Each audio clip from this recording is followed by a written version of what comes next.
ভার্সিটিতে বসে আড্ডা দিচ্ছিলাম, তখনই কেউ ঘাড়ের পিছনে থাবা দিয়ে ধরল। তাকিয়ে দেখি একটা লেডি পুলিশ অফিসার।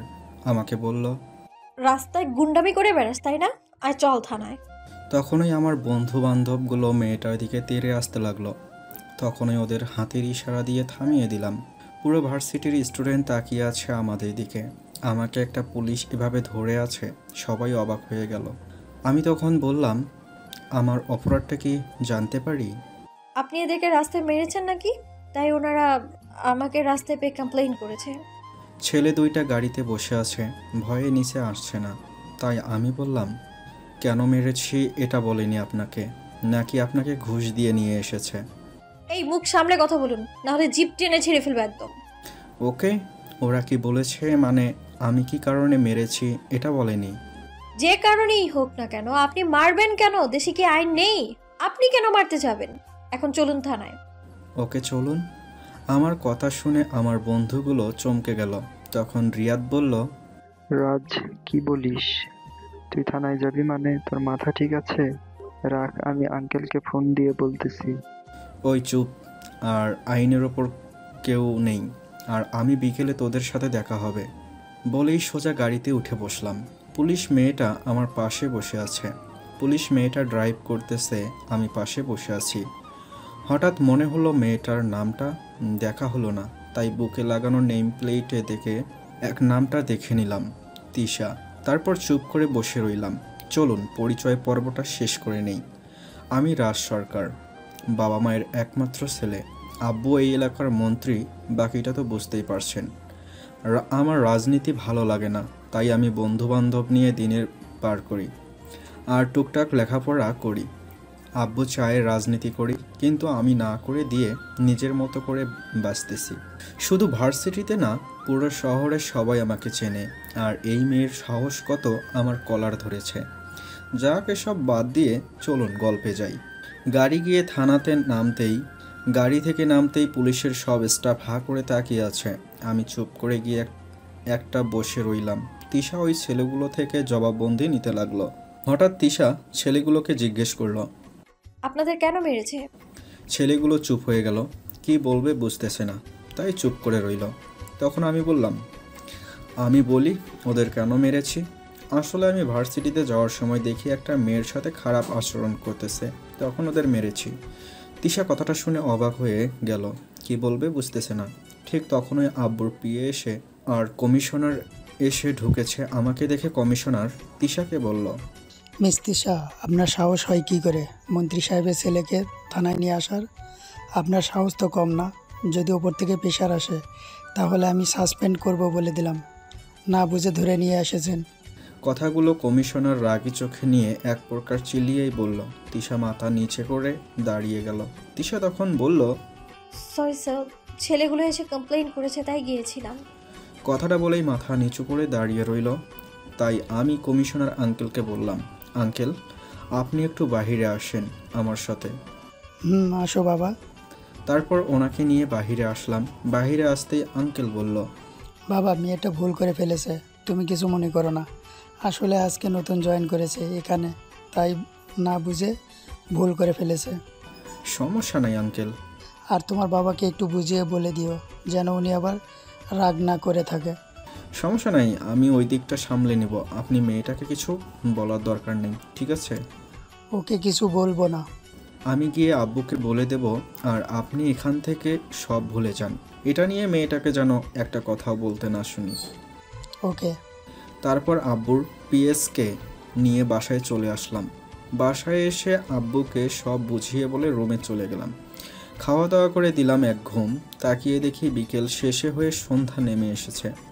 তাই উঠে ফ্রেশ হয়ে নিলাম। তারপর রিয়াদের ফোনে দিয়ে বললাম পার্কে চলে আসতে। আমিও চলে গেলাম পার্কে।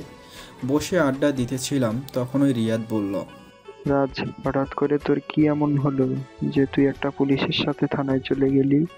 দেখ, প্রথমত এমন সাহস আজ পর্যন্ত কেউ দেখায়নি, আর মেয়েটা দেখিয়েছে, তাই ভাবলাম দেখি কি করে। তাই বলে থানায় যাবি, বা নাকি অন্য কারণে গিয়েছিস? অন্য কারণে মানে? নাকি ওই সুন্দর পুলিশনির উপর গ্রাস খেয়েছিস? রিয়াদের কথা শুনে মাথাটা কেমন জানি নড়ে উঠল আর বুকটা ধক করে উঠল। সত্যি তো, একটা পুলিশিনী দেখে কি এমন হয়ে গেল যে তার সাথে এত কিছু করলাম। রাগের বদলে তার জন্য সবার সাথে সুপারিশ করলাম। আসলে তিশা মেয়েটাকে দেখতে পরীর মতো, কিন্তু তখন খেয়াল করা হয়নি। ময়ূরের পাখা কেটে তার চোখগুলো বানানো, এমন লাগলো ঠোঁটগুলো গোলাপের দুইটা পাপড়ি, আর মুখটায় মায়া মিশ্রিত, এক কথায় ক্রাশ খাওয়ার মতোই। এসব ভাবছিলাম তখনই রিয়াদের ডাকে হুঁশ ফিরল। রিয়াদ বলতে লাগলো, কি রে, মহিলা পুলিশকে নিয়ে কি কল্পনায় ডুব দিলি নাকি? আরে না, তবে ভাবছি মেয়েটা মোটামুটি ভালোই, তবে সাহস বুক ভরা মেয়েটার। আমার তো মনে হয় তুই প্রেমে পড়ে গেছিস মেয়েটার। কী সব ফাউল কথা বলছিস? ওকে, তাহলে এটা বল, তুই কমিশনার আর আঙ্কেলের কাছে কেন বলেছিস ব্যাপারটা যেন শেষ হয়ে যায়? এটা নিয়ে যেন কেউ কোনো কথা না বলে। আরে তখন মেয়েটাকে দেখে মায়া হচ্ছিল, আর এগুলা ছাড়লে আব্বুর নামই খারাপ হবে তাই। ও, তারপর দুজনে আরও কথা বলছিলাম, তখন হঠাৎ রিয়াদ বলল, মামা মনে কর আমি বললাম মেয়েটা তোর পিছনে, তুই বিশ্বাস করবি? রিয়াদ প্লিজ মজা নেওয়া বাদ দে তো, টপিকটা আর ভালো লাগছে না। তুই একবার পিছনে তাকিয়ে তো দেখ, তারপর না হয় বলিস আমি মজা নিচ্ছি নাকি সত্যি বলতেছি। রিয়াদের কথা শুনে পিছনে তাকাতেই অবাক হয়ে গেলাম। তিশা আমাদের থেকে অনেকটা দূরে একটা ছোট্ট বাচ্চাকে নিয়ে দাঁড়িয়ে আছে। আমি এক দৃষ্টিতে তিশার দিকে তাকিয়ে রইলাম, কারণ তিশা নীল একটা শাড়ি পরে এসেছে পার্কে। হঠাৎ তিশা আমাদের দিকে তাকায়, আমি নজর নামিয়ে ফেলি। আবার তাকিয়ে দেখি তিশা কি যেন ভেবে আমাদের দিকে এগিয়ে আসতে লাগলো। তাই আমি ঘাড় ঘুরে দাঁড়ালাম। রিয়াদকে জিজ্ঞাসা করলাম, কিরে এখানেই আছে নাকি? উনি তো এদিকেই আসছে। ওকে, আসতে দে। আচ্ছা, তাহলে আমি এই চান্সে একটু নিম্নচাপটা সেরে আসি। বলে রিয়াদ চলে গেল। তখনই তিশা এসে আমাদের সামনে দাঁড়ালো। আমি কি বলবো বুঝতে না পেরে চুপ করে রইলাম। তখন তিশা এসে বলল, আসসালামু আলাইকুম। ওয়ালাইকুম আসসালাম। অনেকটা অবাক হয়ে উত্তরটা দিলাম। বর্তমানের ছেলেমেয়েরা সালাম দেয় প্রথমে, এমনটা খুব কমই দেখা যায়। যাই হোক, তিশার কথা শুনে মন দিলাম। সরি, আজকে সকালে না বুঝে আসলে আপনাকে অ্যারেঞ্জ করে ফেলেছিলাম। ইটস ওকে, এটা কোনো ব্যাপার না। ধন্যবাদ কমিশনার স্যার, আর বাকিদের কাছে আমার জন্য সুপারিশ করায়। আপনি জানলেন কিভাবে যে আমি আপনার জন্য সুপারিশ করেছি? কমিশনার সাহেব তো বলল আমাকে বিকেলে আপনার আব্বু নাকি রিয়াদ নামের কাউকে পাঠিয়েছিল আমার ব্যাপারে কথা বলতে। ও, তা আপনি হঠাৎ এখানে ঘুরতে এসেছেন নাকি? ভাইয়ার ছেলেকে নিয়ে ভাবলাম একটু ঘুরে যাই। ভালোই। আপনি এখানে এই সময়? এখানে প্রায়ই আমি আর আমার বন্ধুরা আড্ডা দিই। আর রিয়াদ তো ছিল, ও কোথায় যে গিয়েছে। ও, এভাবে শাড়ি পরে বাইরে রাতে ঘুরবেন না, কারণ জায়গাটা বেশি ভালো না। আপনি পুলিশের ইউনিফর্ম পরে আসলেই তো কেউ আর কিছু করবে না। ওকে, হ্যাঁ থ্যাঙ্কস। ওয়েলকাম। আচ্ছা তাহলে আসি আমি। শিওর। তিশা চলে যেতে লাগলো, আর আমি তার যাওয়ার দিকে তাকিয়ে রইলাম অপলক দৃষ্টিতে। তখনই হঠাৎ পিছন থেকে রিয়াদ এসে বলল, মামা ভাবি যে ইনি হবে, এটাকে কনফার্ম করে নিব? ফাউল কথা বাদ দিয়ে চল বাসায় যাব। আঙ্কেল আমাকে ফোন দিয়েছিল। কেন? কি যেন বলবে, তাই তোকে নিয়ে যেতে বলল। চল। তারপর রিয়াদকে নিয়ে বাসায় চলে আসলাম। বাসায় ঢুকে ফ্রেশ হয়ে আব্বুর রুমে গেলাম। আব্বু আমাকে বলল, রাজ, আজ তোমার সাথে আমার শেষ বোঝাপড়া করতে হবে। মানে কিসের বোঝাপড়া? তুমি এটা বলো, তুমি রাজধানীতে কবে আসবে? আব্বু, আমি তোমাকে আগেই বলেছি এসব আমার ভালো লাগে না, তাই এসব নিয়ে প্লিজ আমাকে প্রেশার দিও না। তাহলে আমার বিজনেসগুলো তো সামলাও, আমি একা কই দিকে সামলাবো? আমারও তো বয়স হয়েছে নাকি? আমি এসব শুনতে চাই না, আমি পারবো না। আর রাজনীতি ছেড়ে দিলে কি হয়? তোমাকে জ্ঞান দিতে বলিনি, তুমি পারবে কিনা তা বলো। না, পারবো না। আচ্ছা, তুমি শুধু নাম দিয়ে রাখো রাজধানীতে, বাকিটা রিয়াদ আছে, সে সব সামলে নিবে। কি রে রিয়াদ, পারবি না সব কিছু সামলাতে? ইনশাল্লাহ আঙ্কেল। দেখেছিস, রিয়াদ সব সামলে নিবে, তুই ব্যাস নামে থাকিস তাহলেই হবে। আব্বু তুমি প্লিজ এসব বিষয় নিয়ে প্রেশার দিও না তো। আমি পারবো না মানে পারবো না। তোমাকে পারতেই হবে, এত বড় হয়ে গেছো, এখনো তো কিছুই করোনি নিজের জন্য। কাল থেকে আমার বিজনেস সামলাবে। আমি কিছু না বলে চুপচাপ দাঁড়িয়ে রইলাম, কারণ এখন রাগ উঠতেছে আমার উপর, এতগুলো চাপিয়ে দেবে, এটা কেমন কথা? আমার চুপ দেখে আব্বু রাগী গলায় বলল, তোমাকে কি বলি, কথা কানে যায় না? তুমি যাবে কি না এটা বলো। হ্যাঁ অথবা না, এর মাঝে একটা বলো। আব্বু অনেক রেগে গিয়ে কথাগুলো বলল। আমিও কম কিসে সোজা মুখের ওপর বলে দিলাম, আমি এসব সামলাতে পারবো না। তাহলে আমারও শেষ কথা শুনে রাখো, তুমি যদি এসব সামলাতে না পারো তাহলে তোমার এই বাড়িতে জায়গা হবে না। আমি আর কোনো কথা না বলে রগ নিয়ে রুম থেকে বেরিয়ে আসলাম। তারপর নিজের রুমে এসে সব কিছু গুছিয়ে নিলাম। তখনই আম্মু আসলো রুমে। তুই কি সত্যি চলে যাবি? তো কি করব, তোমার স্বামী কি বললো শোনোনি? দেখ, তোর আব্বু যা বলছে তা একটু পরে মাথা ঠান্ডা হলে ভুলে যাবে, তাই বলে তুই বাড়ি ছেড়ে চলে যাবি? দেখো আম্মু, আমাকে বোঝাতে এসো না, পারলে গিয়ে নিজের স্বামীকে বোঝাও। আমি থাকবো না এই বাড়িতে, হাজার বলো না কেন, তুমি লাভ হবে না। তোরা বাবা ছেলে দুজনেই ঘাড়তারা, আমার কথা কেই বা শুনবে? আমি কে? থাক, শোনা লাগবে না আমার কথা। এক প্রকার রাগ নিয়ে বললাম কথাগুলো, বলে চলে গেল আম্মু। আমিও ব্যাগ নিয়ে বাসা থেকে বেরিয়ে চলে আসলাম। আসার সাথে আমার সাথে রিয়াদও আসলো। রিয়াদ আমাকে ছেড়ে যাবে না এটা আমি জানি, তাই দুজনে একটা হোটেলে এসে উঠলাম। রাতে হোটেলে রাত কাটিয়ে দিলাম। সকালে রিয়াদকে বললাম, রিয়াদ একটা বাসা খুঁজে বের কর, এখানে থাকা যাবে না। ওকে। তুই আজকের ভিতরে ভার্সিটির আশেপাশে বাসা খুঁজে বের করবি, আর আমি ভার্সিটিতে গেলাম। যা, আর চিন্তা করিস না, আমি সব ব্যবস্থা করতেছি। তারপর আমি চলে গেলাম ভার্সিটিতে। বিকেলে হোটেলে এসে ফ্রেশ হয়ে শুয়েছিলাম। রাতে রিয়াদ রুমে এসে বলল, মামা বাসা একটা পেয়ে গেছি। গ্রেট। তবে মামা আর একটা সুখবর আছে। কী খবর? আগে ট্রিট দে, তাহলে বলবো।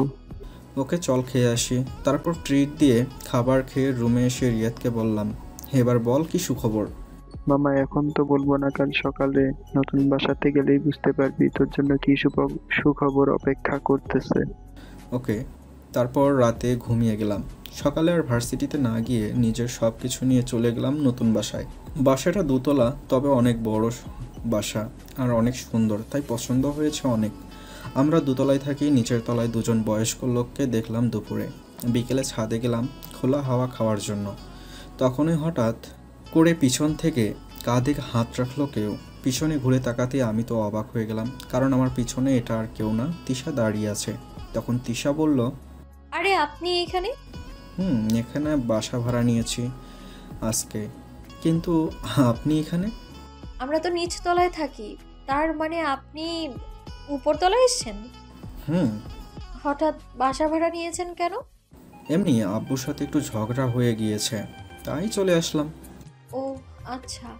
আপনারা এখানে থাকেন, এটা কি ভাড়া নিয়েছেন নাকি সরকারি কোয়ার্টার? আসলে এটা একটা বেসরকারি কোয়ার্টার, তবে এখানে কেউ বেশি একটা থাকে না, একটু খোলা জায়গা, তাই এটাই বেছে নিয়েছি। বেছে নিয়েছেন মানেটা বুঝলাম না। ও আসলে আমার আব্বু একজন হার্টের রোগী, তো তাই ওনাকে বেশি আওয়াজের মাঝে রাখি না, আর ওনাকে হার্ট করে এমন কাজও করি না। তাই কমিশনার স্যারকে বলে এখানে নিয়ে এসেছি, যেন চুপচাপ জায়গাটায় থাকতে পারে শান্তি মতো। আপনি তো এই থানার ইনচার্জ, তাই না? কেন? না এমনি, কোনো সমস্যা হলে জানাবেন আমাকে, তাহলেই হবে। আচ্ছা। আচ্ছা আপনি থাকেন, আমি নিচে যাই, কাজ আছে একটু। ওকে। তারপর নিচে চলে আসলাম। এসে রিয়াদকে ফোন দিয়ে রাতের জন্য খাবার নিয়ে আসতে বললাম। রাতে খাওয়া দাওয়ার সময় রিয়াদকে বললাম, রিয়াদ, বাসাটা কি ভাড়া তুই সত্যি ভাড়া করে নিয়েছিস নাকি এটা সরকারি কোয়ার্টার? সরকারি কোয়ার্টার। আসলে একদিনে এই শহরে বাসা ভাড়া পাওয়া তো অসম্ভব, তা তো জানিস। তাই কমিশনার সাহেবকে ফোন দিয়ে জিজ্ঞাসা করলাম, তারপর উনি এটার কথা বললেন। তুই কি আব্বুর পিছন ছাড়বি না নাকি সব সময় সব জায়গাতেই ওনার নাম নিয়ে চলবি? আরে রাগ করছি কেন? আর তুই কি এখানে সারা জীবন থাকবি নাকি? কয়েকদিনেরই তো ব্যাপার। কে বলেছে কয়েকদিন? আব্বু যতদিন না এসে নিয়ে যাবে ততদিন ওই বাড়িতে আমি যাব না। আচ্ছা ঠিক আছে, সব বাদ দিয়ে এখন ঘুমা। তারপর রিয়াদ তার রুমে চলে গেল আর আমি নিজের রুমে শুয়ে ঘুমিয়ে গেলাম। সকালে কলিং বেলের আওয়াজে ঘুম ভাঙল। উঠে গিয়ে দরজা খুলে দিলাম। তাকিয়ে দেখি আম্মু আব্বু দুজনে দাঁড়িয়ে আছে। তাই বললাম, এখানে থাকতেছি তাও সহ্য হচ্ছে না, নাকি এখান থেকেও চলে যেতে হবে? চুপ, বেশি বকবক করিস কেন? তোর বাবার তো একটা নখও ফেলবি না দেখছি। আমরা কি তোকে তাড়িয়ে দিতে এসেছি? কালকে অপমান করে এখন কি করতে এসেছো? চল বাসায় চল।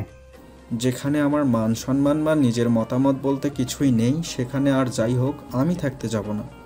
আচ্ছা, এখানে দাঁড়িয়ে থাকবো নাকি ভিতরে আসতে বলবি? আসো। তারপর ওনাদের নিয়ে গিয়ে বসালাম। তখন আব্বু বলল, পুরনো কথা বাদ দে। সপ্তাহের ভিতরে আমার নির্বাচন নিয়ে বিজি হয়ে যাব, কারণ মাসখানেক পর নির্বাচন। তা তো জানিসই নাকি? এসব আমাকে বলতেছো কেন? আচ্ছা বাদ দে সেসব। তোকে আর কেউ চাপ দিবে না কোনো কিছুর জন্য। তারপরেও তুই বাসায় আয়। তোকে সারা বাসাটা খালি খালি লাগে। যাব, ঠিক আছে, তবে এর পরের বার যদি প্রেশার দাও তাহলে আমি নিজে এমন জায়গায় যাব যে আর খুঁজেই পাবে না। ঠিক আছে আয়, এবার কেউ তোকে কিছু বলবে না। তোমরা বসো, আমি ব্যাগটা নিয়ে আসতেছি। বলেই চলে গেলাম নিজের রুমে। ব্যাগ গুছিয়ে বাইরে আসতেই আব্বু বলল, রিয়াদ যা বলল তা কি সত্য নাকি? মানে কি বলছে রিয়াদ? তুমি নাকি ওই পুলিশ মেয়েটাকে পছন্দ করো? কেন, কোনো সমস্যা আছে নাকি এখানে? না, চলো বাসায় যাই। তারপর আবার চলে আসলাম। বাসায় এসে ফ্রেশ হয়ে চলে গেলাম ভার্সিটিতে। এভাবে চলে গেল সপ্তাহখানেক। আব্বুর নির্বাচন এগিয়ে আসতে লাগলো, তাই ভার্সিটির ছাত্রছাত্রী নিয়ে আব্বুর পাশে দাঁড়ালাম। একটা বিষয় নিয়ে প্রতিপক্ষ দলের সাথে আমাদের ঝগড়া হয়ে গেল। তখন পুলিশ এসে আমাদের দলের আর ওই দলের কিছু ছেলে ধরে নিয়ে গেল। আমি থানায় গিয়ে বললাম ওদের ছেড়ে দিতে। তখন তিশা বলল, ওরা অপরাধী, এদের ছাড়তে পারবো না, আপনি যা করার করে দেখান। আপনার জন্য এতদিন চুপচাপ ছিলাম, এখন তো দেখি মারামারি পর্যায়ে চলে গেছে। তাই সরি, কিছু করার নেই। এখানে যা করার এবার আইন করবে। দেখুন মিস তিশা, আমি ভালোর জন্য ভালো আর খারাপের জন্য ভিলেন, তাই প্লিজ আমাকে খারাপ পথে নেবেন না। আপনি যা খুশি করেন, অপরাধীকে আমি ছাড়তে পারবো না। দেখুন, ঝগড়াটা ওই দল শুরু করেছিল, তাই আমার ফ্রেন্ডরা শুধু নিজেদের আত্মরক্ষা করতে হাত তুলেছে। যে কারণেই হোক আমি পারবো না ছাড়তে। আপনি পারলে অন্য উপায় ছাড়িয়ে নিন। আমি কি করতে পারি আপনার সাথে তা আপনি ভাবতেও পারবেন না। কি করবেন? বেশি হলে ট্রান্সফার করাতে পারবেন, অথবা চাকরিটা নিয়ে নিতে পারবেন। এর থেকে বেশি কি করবেন আপনি? আপনার এমন কিছুই করব না। আমি আপনার প্রমোশনের ব্যবস্থা করতেছি, তারপর দেখেন আমি কি করি। একটা থানার ইনচার্জ হয়েই আপনার এই লোকের এই অবস্থা। আর যদি প্রমোশন পাই তাহলে আপনার লোকের কি অবস্থা করব ভাবতেই পারছেন। সেটা না হয় সময় বলুক কে কি করবে। ওকে। আপনার এমন অবস্থা করব যে আপনার সামনে আমি অন্যায় করব আর আপনি কিছুই করতে পারবেন না, শুধু তাকিয়ে দেখা ছাড়া। ওকে, দেখা যাবে। এবার দেখবেন আমার ভিলেনের রূপটা, যেটা এতদিন সবার পিছনে ছিলাম। হুম। আর কোনো কথা না বলে বাসায় চলে আসলাম। এসে আব্বুর পিএসকে বললাম ওদের উকিল নিয়ে গিয়ে ছাড়িয়ে আনতে। তারপর আব্বুর রুমে সোজা চলে গেলাম। আমি রাজনীতি নামতে চাই। কিরে কিছু বলবি? হুম তাহলে আমি এবার ক্ষমতায় আসলে তুই সামলাবি সব কিছু।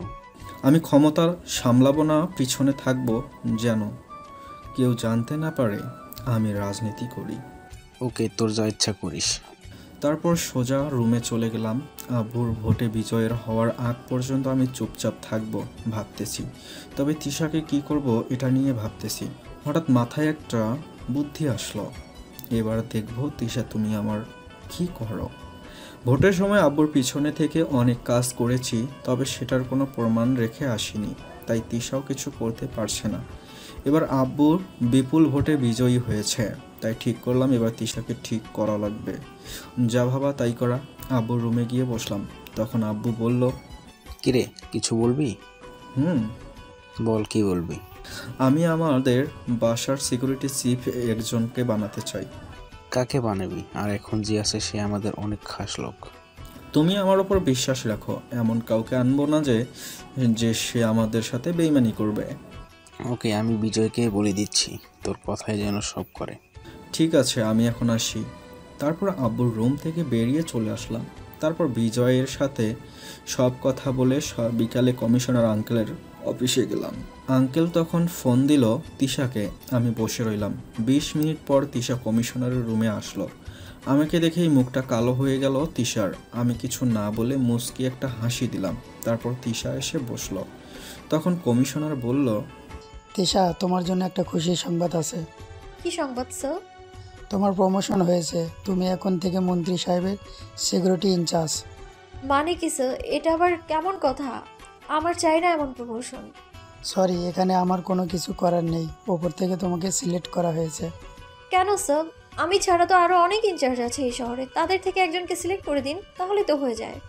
আমি কিছু না বলে মুচকি হাসছিলাম।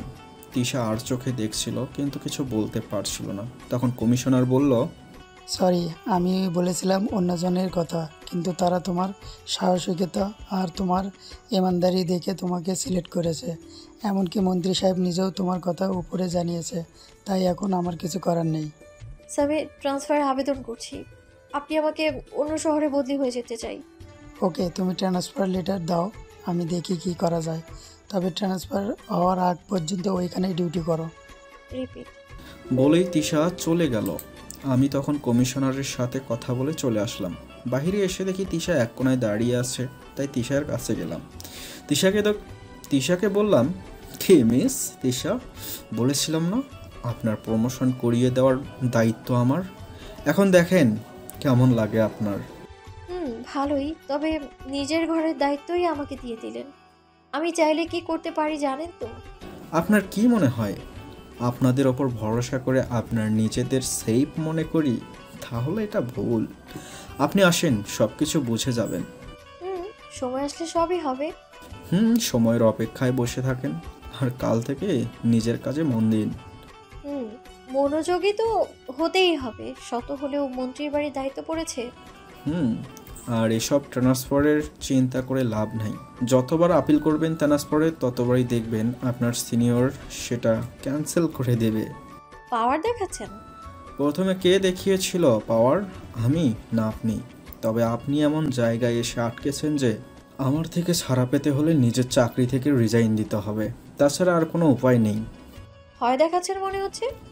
না, তবে চাইলে ট্রাই করে নিতে পারেন। বলেছিলাম না ওই দিন, আপনাকে আমার ছেলেগুলো মারামারি করে নাই, শুধু নিজেদের বাঁচাতে একটু ঝগড়া করেছে, তখন আপনি ক্ষমতা দেখিয়েছিলেন। এখন আমার পালা।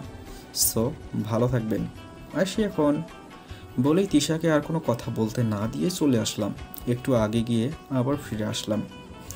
এসে বললাম, পৃথিবীতে আপনিই হয়তো একমাত্র মেয়ে যে কিনা প্রমোশন পেয়েও নিতে চান না, আর এমন জায়গায় আটকেছেন যেখানে চাকরিতে রিজাইন দেওয়া ছাড়া আর কোনো উপায় নেই। আসি, ভালো থাকবেন। বলেই সোজা বাসায় চলে আসলাম। তিশা রাগে ফেটে যাচ্ছিল, তাও কিছু বলতে পারে নাই। বাসায় এসে খাওয়া দাওয়া করে ঘুমিয়ে গেলাম। সকালে উঠে ফ্রেশ হয়ে নিচে নামতেই দেখি তিশা বাসার পাশে দাঁড়িয়ে আছে। নাস্তা করে আমি তিশার কাছে গেলাম।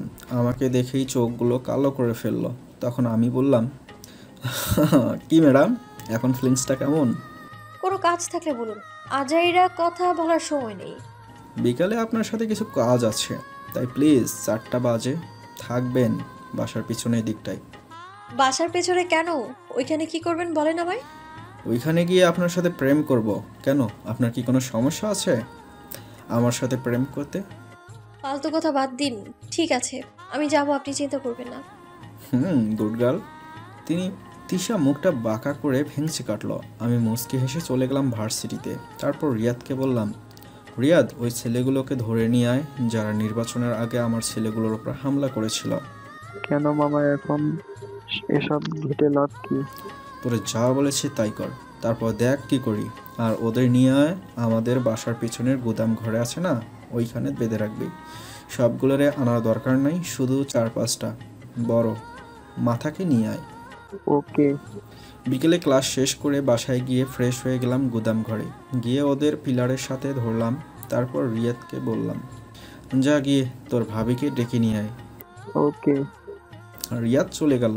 আমি একটা মোটা লাঠি নিয়ে ওইখানে দাঁড়িয়েছিলাম। তারপর রিয়াদ গিয়ে তিশাকে নিয়ে আসে। ছেলেগুলোকে ওই অবস্থায় বেঁধে রাখায় তিশা আমাকে বলল, ওই এরা কারা? এদেরকে এভাবে বেঁধে রেখেছেন কেন?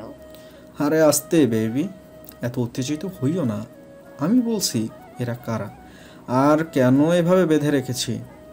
তিশা চুপ করে রইল, কথা না বলায় আমি বললাম, ওরা হলো ওই যে নির্বাচনের আগে যারা মারামারি করায় তুমি আমার ছেলেগুলোকে ধরে নিয়ে গিয়েছিলে, ওরা হলো তাদের লিডার। তো ওদের এইভাবে ধরে নিয়ে এসেছেন কেন? দেখো ওদের কেন ধরে নিয়ে এসেছি, আর আমি যাই করি না কেন আপনি ওই জায়গা থেকে এক পাও এদিকে আসবেন না, ঠিক আছে? বলেই সবগুলোকে সমানে মারতে লাগলাম। তিশা চোখ বন্ধ করে রইল, আর আমি অনেকক্ষণ মারার পর ওদের মারা থামিয়ে দিয়ে তিশার কাছে গিয়ে বললাম, ম্যাডাম মারা বন্ধ করে দিয়েছি, এবার চোখ খুলুন। তিশা চোখ খুলে ওদের শরীরের বিভিন্ন জায়গা থেকে রক্ত পড়া দেখে তিশা নিজের রাগটার কন্ট্রোল করতে পারল না, ঠাস করে আমার গালে একটা চড় বসিয়ে দিল।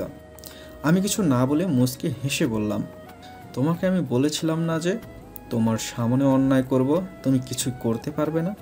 তিশা কিছু না বলে চুপ করে দাঁড়িয়ে রইল। আমি ছেলেগুলোর কাছে গিয়ে বললাম, ওই এবার বল ওই দিন কেন আমার ছেলেগুলোর ওপর আক্রমণ করেছিলি?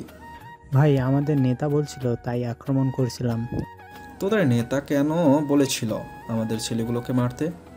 যেন আপনাদের মেরে রাতে আমরা সব ভোট নিজেদের করে নিয়ে ব্লকে করে জিতে যেতে পারি।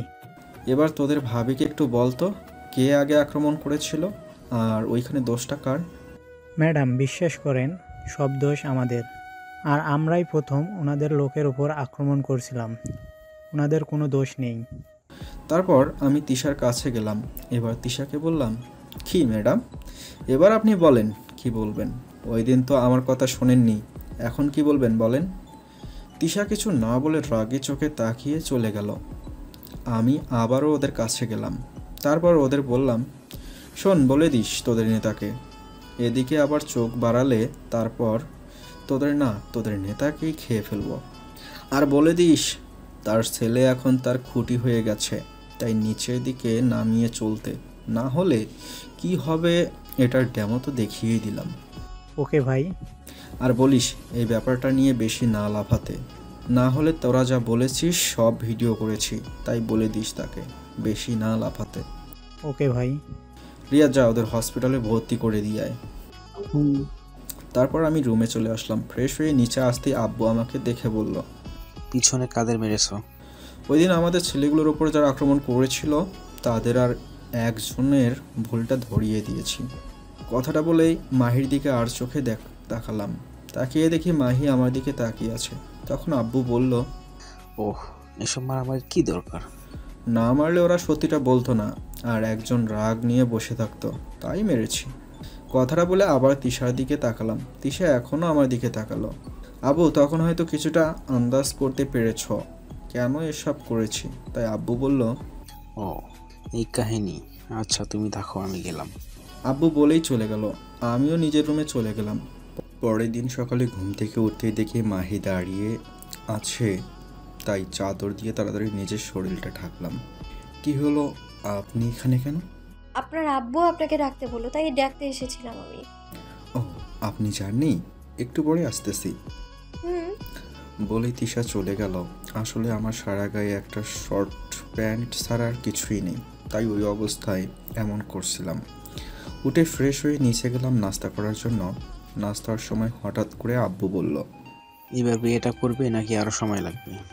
কথাটা বলার সাথে সাথেই গলায় খাবার আটকে গেল, তাই আম্মু পানি এনে দিল। পানি খেয়ে আব্বুকে বললাম, সময় হলে আমি বলবো, আপাতত থাক না হয় এই বিষয়টা নিয়ে আলোচনা করা। ওকে। আমি আর কিছু না বলে তিশার দিকে একটু আর চোখে তাকালাম। তিশা কেমন যেন একটা ভাব নিয়ে বসে তাকালো। খাওয়া দাওয়া করে চলে গেলাম ভার্সিটি। বিকেলে রুমে এসেই দেখি তিশা আম্মুর সাথে বসে গল্প করতেছে। তিশাকে বললাম, ওই ডিউটির সময় বসে কিসের গল্প, যান গিয়ে ডিউটি করুন। তিশা কোনো কথা না বলে উঠে বাইরে চলে গেল। আম্মু তখন বলল, তুই এমনটা করলি কেন মেয়েটার সাথে? মেয়েটা কত ভালো। বেশি ভালো লাগলে নিজের বাসাতে রেখে দিলেই তো পারো। আমিও তো তাই চাই, তুই একবার হ্যাঁ বল। ধুর এসব বাদ দাও বলেই ওপরে চলে গেলাম। আর তিশা যাওয়ার সময় মুখটা কালো করেছিল, এটা ভেবে হালকা মুচকি হেসে চলে গেলাম। রাতে খাওয়া দাওয়া করে ছাদে যেতে দেখি তিশা দাঁড়িয়ে আছে। কিছুটা অবাক হলাম, কারণ তিশা তো এখন ছুটি, কিন্তু এখনও ইউনিফর্ম পরে দাঁড়িয়ে আছে কেন? ব্যাপারটা বুঝতে তিশার কাছে গেলাম। তিশার পিছনে হাত রাখতে তিশা চমকে পিছনে তাকালো, তাই জিজ্ঞাসা করলাম, আপনি এখানে এই সময়, তাও ইউনিফর্ম পরে আছেন, কাহিনী কি? না, মানে আজকে স্যার আজকে রাতে দেশের বাইরে যাবেন। ওনাকে এয়ারপোর্টে নামিয়ে দিয়ে এসে তারপর যাব। ও আচ্ছা, তাহলে এখানে এভাবে দাঁড়িয়ে আছেন কেন? এমনি ভালো লাগছে না তাই। ও আচ্ছা, আপনাকে একটা কথা জিজ্ঞেস করি। বলেন। আপনি বিয়ে করতেছেন না কেন? মানে? মানে এত সুন্দর মেয়ে এখনও যে অবিবাহিত, এটা কেমন দেখায় না? নাকি আপনার বয়ফ্রেন্ড বিয়ে করতে চায় না বলে বিয়ে করছেন না? আন্দাজে ঢিল ছুঁড়ে মারলাম, দেখি কোথায় গিয়ে লাগে। বিয়ে করতে মন চাইছে না আর বয়ফ্রেন্ড নামক পাগল লাইফে নিয়ে আমি চলি না। বাহ, কি সুন্দর কথাটা বললেন। আচ্ছা আমি এখন আসি, আপনি থাকুন। বলি তিশা চলে গেল। আমি দাঁড়িয়ে তিশার কথা ভাবতে লাগলাম। এভাবে 10-15 দিন চলে গেল। একদিন সকালে বসে বসে গান শুনছিলাম, তখনই তিশা আসলো আমার রুমে। তিশার চোখগুলো আগুনের মতো লাল হয়েছিল। আমি বুঝলাম না হঠাৎ করে কি হলো, তাই জিজ্ঞাসা করলাম, আপনি কি আমায় ট্রান্সফার নিতে দিবেন না? আমি তো আগেই বললাম আপনি এখান থেকে মুক্ত, আর মুক্তি পাবেন না। আমি ট্রান্সফার হয়ে অন্য জায়গায় যাব, আর নয়তো চাকরিটাই ছেড়ে দিব। চাকরি ছেড়ে দিলে পারেন, তবে ট্রান্সফার নিতে পারবেন না। আপনাকে এখানেই থাকতে হবে সারা জীবন। প্রয়োজন পড়লে কালকেই রিজাইন দিব, তারপর দেখব কিভাবে আপনি আটকে রাখেন আমায়। ওকে, দেখেন কীভাবে আটকে রাখি। তিশা আর কোনো কিছু না বলে চলে গেল। আমিও নিজের মতো করে চলে গেলাম কাজে। পরের দিন সকালে ঘুম থেকে উঠে নাস্তা করতে নিচে আসলাম, তখনই আব্বু বলল, রাজ, তুমি মেয়েটাকে কি এমন বলেছো যে চাকরি থেকে রিজাইন দিয়ে চলে গেছে?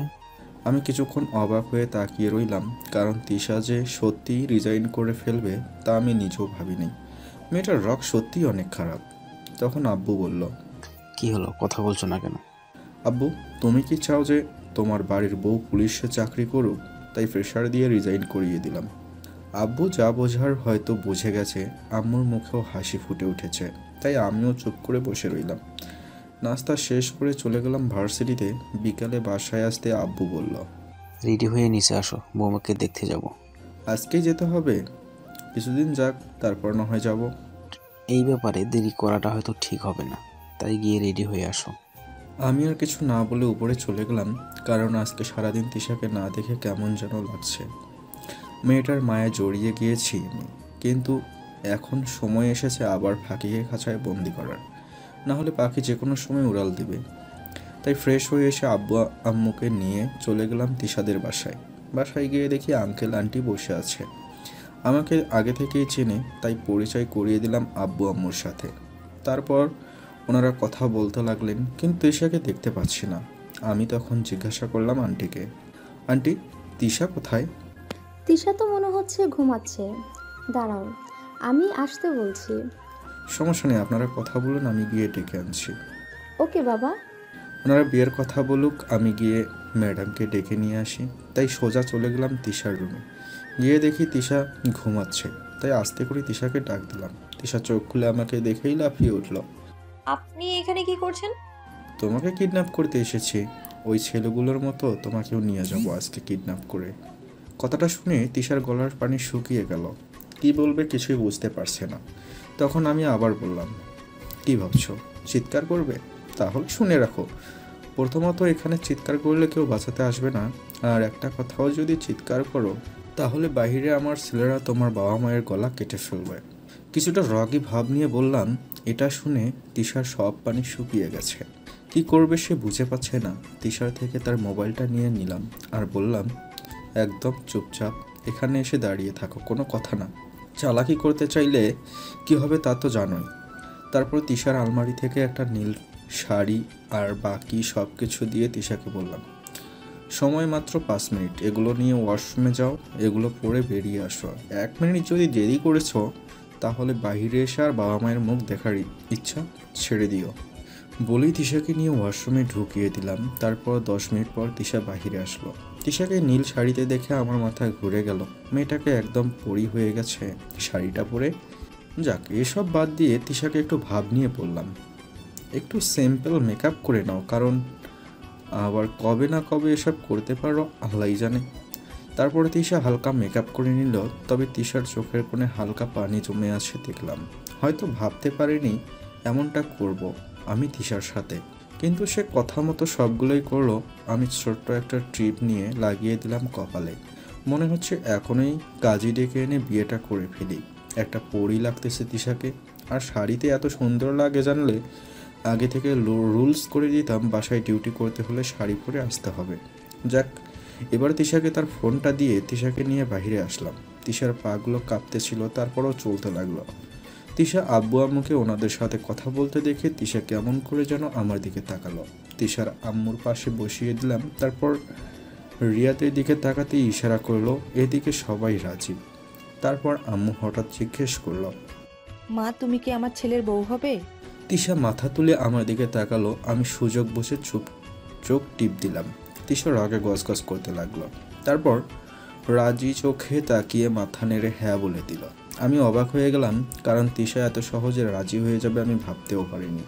তারপর সবাই বিয়ের দিন তারিখ ঠিক করতে লাগলো। আমি চুপ করে বসে রইলাম। তখন তিশা বলল, আম্মু, আমি একটু ওনার সাথে আলাদা করে কথা বলতে চাই। যাও মা, গিয়ে কথা বলে এসো। হুম। বলেই তিশা নিজের রুমে গেল। আমিও গেলাম তিশার পিছন পিছন। রুমে ঢুকে তিশা দরজা লাগিয়ে দিল। তাই জিজ্ঞাসা করলাম, দরজা লাগালেন কেন? আপনাকে এখন ধর্ষণ করব তাই। তিশার কথা শুনে মুখে হাঁ হয়ে হাত দিলাম, অবাক হলাম। মেয়েটা বলে কি, এত সাহস কোথা থেকে আসলো? এই আপনার সাহস কি করে হয় আমার বাসায় বিয়ের প্রস্তাব নিয়ে আসার? আমার সাহস অনেক আছে, তাই নতুন করে এখানে আসার দরকার নেই। আমি এই বিয়ে করতে পারবো না। তাহলে আমি বাইরে সবাইকে সত্যিটা বলে দিই। কি সত্যি? গিয়ে বলবো আপনি একটা ছেলেকে ভালোবাসতেন, তার সাথে রুম ডেটিং শেষ, তাই এখন আমাকে বিয়ে করতে চাইছেন না। আর এটা শুনলে আপনার আব্বু তো সোজা উপরে চলে যাবে। বলবো গিয়ে সত্যিটা? তিশা আমার কথা শুনে হাঁ করে তাকিয়ে আছে। হঠাৎ রাগী চোখে বলল, এই আমি এইসব কথা কখন বললাম আপনাকে যে আপনি এগুলো বলবেন বাইরে গিয়ে? তুমি বলনি, তবে যদি বিয়ে করতে বেশি প্যাম্পু করো তাহলে এগুলো তোমার আব্বুর কানে বলে দেব, তারপর উনি জান্নাতে চলে যাবেন। আপনি কিন্তু আমায় ব্ল্যাকমেল করতে পারেন না, বলে দিলাম। আগেই বলেছিলাম টক্কর নিও না, তাও নিয়েছেন। এখন ভোগ করেন। আর বিয়েতে যদি বেশি ন্যাকামি করো তাহলে তুমি হবে অপু বিশ্বাস আর আমি হব ডিপজল। মানে? বাংলা সিনেমায় দেখো না, নায়িকা রাজি না হলে গুন্ডায় ধরে নিয়ে যায়, তারপর কি করে সেটা ভালো করেই জানো। আপনাকে যে এখন কি যে করতে মন চাইছে আমি বলে বোঝাতে পারবো না। কুল বেবি, এত রাগ শরীরের জন্য ভালো না, তাই চলো বাহিরে যাই। তারপর দুজনে বাহিরে আসতে লাগলাম। তাকিয়ে দেখি তিশা এখনো রাগী চোখে তাকিয়ে আছে। তাই বললাম, ওই এভাবে মুখটা বাংলার পাস না করে হাসি মুখে বাহিরে আসেন। তারপর তিশা না চাইতেও মুচকি হেসে বাহিরে আসলাম। আমরা আসতেই বলল, আমি লজ্জায় মাথা নিচু করে ফেললাম, আর তিশা রাগে মাথা নিচু করে আছে। তারপর আমরা সবাই চলে আসলাম বাসায়। এসে ফ্রেশ হয়ে খাওয়া দাওয়া করে শুয়ে গেলাম। হঠাৎ তিশার কথা মনে হলো, তাই একটা ফোন দিলাম। প্রথমবার রিং হয়ে কেটে গেল, তাই আবার ফোন দিলাম। এবার রিসিভ করলো। কি ম্যাডাম, ফোন ধরেন না কেন? আপনাকে বলতে হবে কেন ধরিনি? ওহো, এখনো আগুন নেভে নাই? এই কি বলবেন বলেন, নাহলে ফোন কেটে দিলাম। কেটে দাও, সমস্যা নেই, পরে বুঝবেন কেটে দেওয়ার জন্য কত বড় শাস্তি পেতে হয়। যা করার করেন। বলেই তিশা ফোন কেটে দিল। মেয়েটার সাহস দেখে রাগে শরীরটা ফেটে যাচ্ছে। তাই আর শুয়ে না থেকে রুমের বাহিরে এসে রিয়াদকে ফোন দিলাম। ওই রিয়াদ, কোথায় রে তুই? এই তো ঘুমানোর প্রস্তুতি নিচ্ছি, একটু আয়তো কাজ আছে। আর তালা খোলার জন্য সিয়াম, তালা খোলার ওস্তাদ, ওকে নিয়ে আসিস। ওকে, আমি এখনই আসছি। আর শোন, কিছু ছেলে নিয়ে আয়, কাজ আছে। ওকে। আমি আমার গুদাম ঘরে গেলাম। এখানে ক্লোরোফর্ম আর তালা খোলার জন্য ডুপ্লিকেট চাবির একটা বক্স ছিল, ওইটা নিলাম। তারপর বাসার সামনে বসে রইলাম। কিছুক্ষণ পর রিয়াদ আসলে রওনা দিলাম তিশার বাসার দিকে।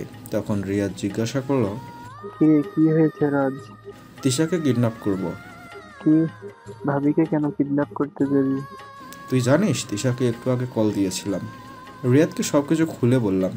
তাই কিডন্যাপ করে বুঝিয়ে দেব আমি চাইলে কি করতে পারি। দেখ, এটা কিন্তু বেশি হয়ে যাচ্ছে। তুই মেয়েটার উপর অত্যাচার করতেছস রীতিমতো। জানি, না হলে তোর ভাবির ঘাড়ের তেরা রগটা সোজা হবে কি করে? তুই যে কি করিস তুই নিজেই জানিস না। আচ্ছা, কিডন্যাপ করবি কিভাবে? পিছনের সিঁড়িটা দিয়ে ওর রুমের সামনে গিয়ে দরজার কাছে চলে যেতে পারবি। তারপর তিশার দরজা খোলা থাকে সব সময়, তারপর ঢুকে কিডন্যাপ করে নিয়ে আসবি। পিছনে গেটে তো তালা দেওয়া, ঢুকবি কিভাবে? ওইটার জন্যই এইটা দেখ, ডুপ্লিকেট চাবির বক্সটা নিয়ে আসছি। কিন্তু কিডন্যাপ করে নিয়ে কি করবি? ব্যাস কিছু কথা বলবো, তারপর আবার বাসায় এনে নামিয়ে দিয়ে যাব। তুই পাগল হয়ে গিয়েছিস। জানি, এখন চুপচাপ চল। তারপর কথা মতো সব হলো। বাসায় গিয়ে দেখি তিশাদের বাসার সব লাইট অফ, তাই সোজা পিছন দিয়ে ঢুকে পিছনের গেটের কাছে চলে গেলাম। অনেক চেষ্টার পর খুলে ভেতরে গেলাম। রুমের সামনে গিয়ে দেখি রুম ভেতর থেকে তালা দেয়া, তাই সিয়ামকে বললাম এটার চাবি বের করে খুলতে। সিয়াম অনেক চেষ্টার পর খুলল। তারপর রুমের ভেতরে গিয়ে আমি মুগ্ধ হয়ে গেলাম, কারণ রুমের ভেতর ডিম লাইট জ্বলতেছে, আর সেই আলোয় তিশার মুখ, ঘুমন্ত মুখটা মায়াবী লাগতেছে। সবাই তিশার মায়াবী মুখের দিকে তাকিয়ে আছে, তাই ওদের একটা ধমক দিয়ে আস্তে করে বললাম, ওই তোরা সবগুলো ওই দিকে তাকিয়ে থাক, আমি ডাক দিয়ে এদিকে তাকাবি, তার আগে না। ওরা কথা মতো ঘুরে গেল। আমি গিয়ে তিশার পাশে মাটিতে হাঁটু দিয়ে বসলাম। তারপর তিশার নিয়ন আলোর মায়াবী মুখটা দেখতে লাগলাম। কিছুক্ষণ তাকিয়ে থাকার পর রিয়াদ আস্তে করে বলল, কিরে, এভাবেই তাকিয়ে থাকবি নাকি এবার যাবি? ও কোনটা রাত 2টা বাজতে চললো। তারপর তিশাকে আস্তে করে ডাক দিলাম। তিশা চোখ খুলতে তাকাতেই আমি ক্লোরোফর্মটা প্রেস করলাম, ব্যাস, মহারানী অজ্ঞান হয়ে গেল। তারপর আমি তিশাকে কোলে তুলে নিলাম। তিশাকে নিয়ে সোজা গুদাম ঘরে নিয়ে আসলাম। তারপর তিশাকে একটা চেয়ারে বসিয়ে হাত পা বেঁধে দিলাম। তারপর পানি ছিটিয়ে দিতেই তিশা চোখ খুলে তাকালো। তিশা আন্দাজ করতে লাগলো সে কোথায় আছে। তারপর আমাকে দেখে জিজ্ঞাসা করলো, আপনি আমাকে কোথায় নিয়ে এসেছেন আর এভাবে বেঁধে রেখেছেন কেন? আমার সাথে ওই সময় যে ঘাড় তেরা কথা বলছিলে তার ফল। আর বিয়ের আগেই তোমাকে জ্বালিয়ে নিই, বিয়ের পর তো আর পারবো না, তাই না? ক্ষমতা আছে বলে এভাবে আমার উপর অত্যাচার করবেন? এটা কি ঠিক? বাবু তুমি রাগ করেছো? আপনি ছাড়ুন, আমি বাসায় যাব। আগে কথাটা তো শোনো, তারপর ছেড়ে দেব। আমি নিজে গিয়ে তোমাকে নামিয়ে দিয়ে আসবো। বলুন। I love you. তিশা ফিক করে হেসে দিল। আমি হাসিটা দেখার জন্য মোটেও প্রস্তুত ছিলাম না, তাই জিজ্ঞাসা করলাম, এভাবে হাসতেছো কেন? বাসার মানুষের উপর এভাবে টর্চার করা যায় বুঝি? কি করব বলো, ভালোবাসার মানুষটা কথা শুনতে চায় না, তাই করতে হয়। যেমন তখন তুমি কথাটা শুনে নিতে, তাহলে আজকে এই সময়টা পার করতে হতো না। লেকচার দেয়া শেষ? হুম। লেকচার দেয়া শেষ হলে আমাকে বাসায় দিয়ে আসুন তো। ওকে। আমি কোনো কিছু না বলে চুপচাপ বসে রইলাম। তারপর আমার হাত পায়ের বাঁধনগুলো খুলে দিয়ে বললাম, গাড়িতে গিয়ে বসো, আমি একটু পর আসতেছি। তারপর তিশাকে তার বাসার পিছনের গেটের কাছে নিয়ে গেলাম। তারপর তিশাকে বললাম, এরপর থেকে যদি ফোন কাটো তাহলে এবারের চেয়েও খারাপ কিছু হবে। আমি গাড়িতে গিয়ে বসলাম। যাও, এখান দিয়ে রুমে চলে যাও। আমি গেটটা বাইরে থেকে তালা দিয়ে যাইতেছি। তারপর তিশা তার বাসায় চলে গেল। আমি গেট লাগিয়ে চলে আসলাম। এভাবে কেটে গেল দিনগুলো। বিয়ের দিনটা চলে আসলো। রাতে বিয়ের কাজ শেষ করে তিশাকে নিয়ে বাসার দিকে রওনা দিলাম। তিশা কান্নায় ভেঙে পড়েছে। আমার কাঁধে মাথা দিয়ে তিশা কান্না করতেছিল। এ সময় সবার অবস্থায় খারাপ থাকে, তাই আমি সান্ত্বনা দিতে থাকি। তিশা কান্না করতে করতে আমার কোলেই ঘুমিয়ে গেল। আমিও আর ডিস্টার্ব না করে বসে রইলাম। বাসায় এসে তিশাকে নিয়ে সবাই গেল রুমে। আমি রিয়াদের সাথে ছাদে গেলাম। রাত 12টা ছুঁই ছুঁই। এমন সময় আব্বু ছাদে এসে আমাকে বলল, এখানে কি করবো তোরাতে? এমনি দাঁড়িয়ে আছি। যাও রুমে যাও, মেয়েটা একা বসে আছে রুমে, কালকে গল্প করবে না হয় রিয়াদের সাথে। বলেই নিচে চলে আসলাম রুমে। রুমে এসে দেখি তিশা বসে আছে চুপ করে খাটের ওপরে। আমি আর কিছু না বলে চুপচাপ গিয়ে তিশার পাশে বসলাম। তিশা একদম আগের মতো বসে আছে। ভাবলাম হয়তো লজ্জা পাচ্ছে মেয়েটা, তাই আস্তে করে মাথার কাপড়টা তুলে দেখি তিশা নিচের দিকে তাকিয়ে আছে। আমি থুতনিতে ধরে মুখটা দেখলাম। এক টুকরো চাঁদ যেন আমার রুমে বসে আছে। ভাবলাম তিশার মনটা হয়তো এখনও খারাপ, তাই কথা বললে ভালো হবে। কিন্তু ম্যাডাম যেই ভাব নিয়ে বসে আছে, মনে হয় না কথা বলবে, তাই একটু বাজিয়ে দেখি কি করা যায়। তাই তিশাকে লিপ কিস করার জন্য এগিয়ে গেলাম, কিন্তু তিশা কোনো রেসপন্স নেই। তাই আমিও সুযোগ মিস করলাম না। ম্যাডাম হয়তো লজ্জা পাচ্ছে, তাই এমন করে আমি কিস করে বসলাম। আমি কিস করেছি মিনিট খানেক হবে, কিন্তু তিশা এখনও রেসপন্স করার নাম নাই। তাই কিছুটা অবাক হয়ে তিশাকে ছেড়ে দিয়ে জিজ্ঞাসা করলাম, কি হয়েছে তোমার? এভাবে বসে আছো কেন? তো কি করব? তুমি কিস করার সময় রেসপন্স করো নাই কেন? আপনার কাছে আমার ফিলিংসের কোনো দাম আছে নাকি? আপনি নিন, আমাকে দিয়ে নিজের ভোগ মিটান আপনি। মানে? আপনার যা লাগবে নিয়ে নিন আমার থেকে। আমি আমি রেসপন্স করি বা বাধা দিই, আপনি কি কোনো কিছু মানবেন নাকি? আপনি তো আমার চাকরিটা নিয়ে নিলেন, এরপর আর যা যা লাগে নিয়ে নিন, ভোগ করুন আপনি আমায়, আমি না করব না। কথাগুলো শুনে পায়ের রক্তটা এক লাফে মাথায় উঠে গেল। এতটা নিচু হব আমি ভাবলো কি করে? ঈশা কি এমন করলাম যে এমন ভাবলো? মাথায় আর কিছুই কাজ করলো না। ঠস করে তিশার গালে চড় বসিয়ে দিলাম। তিশা গালে হাত দিয়ে মায়াবী চোখে আমার দিকে তাকিয়ে রইল।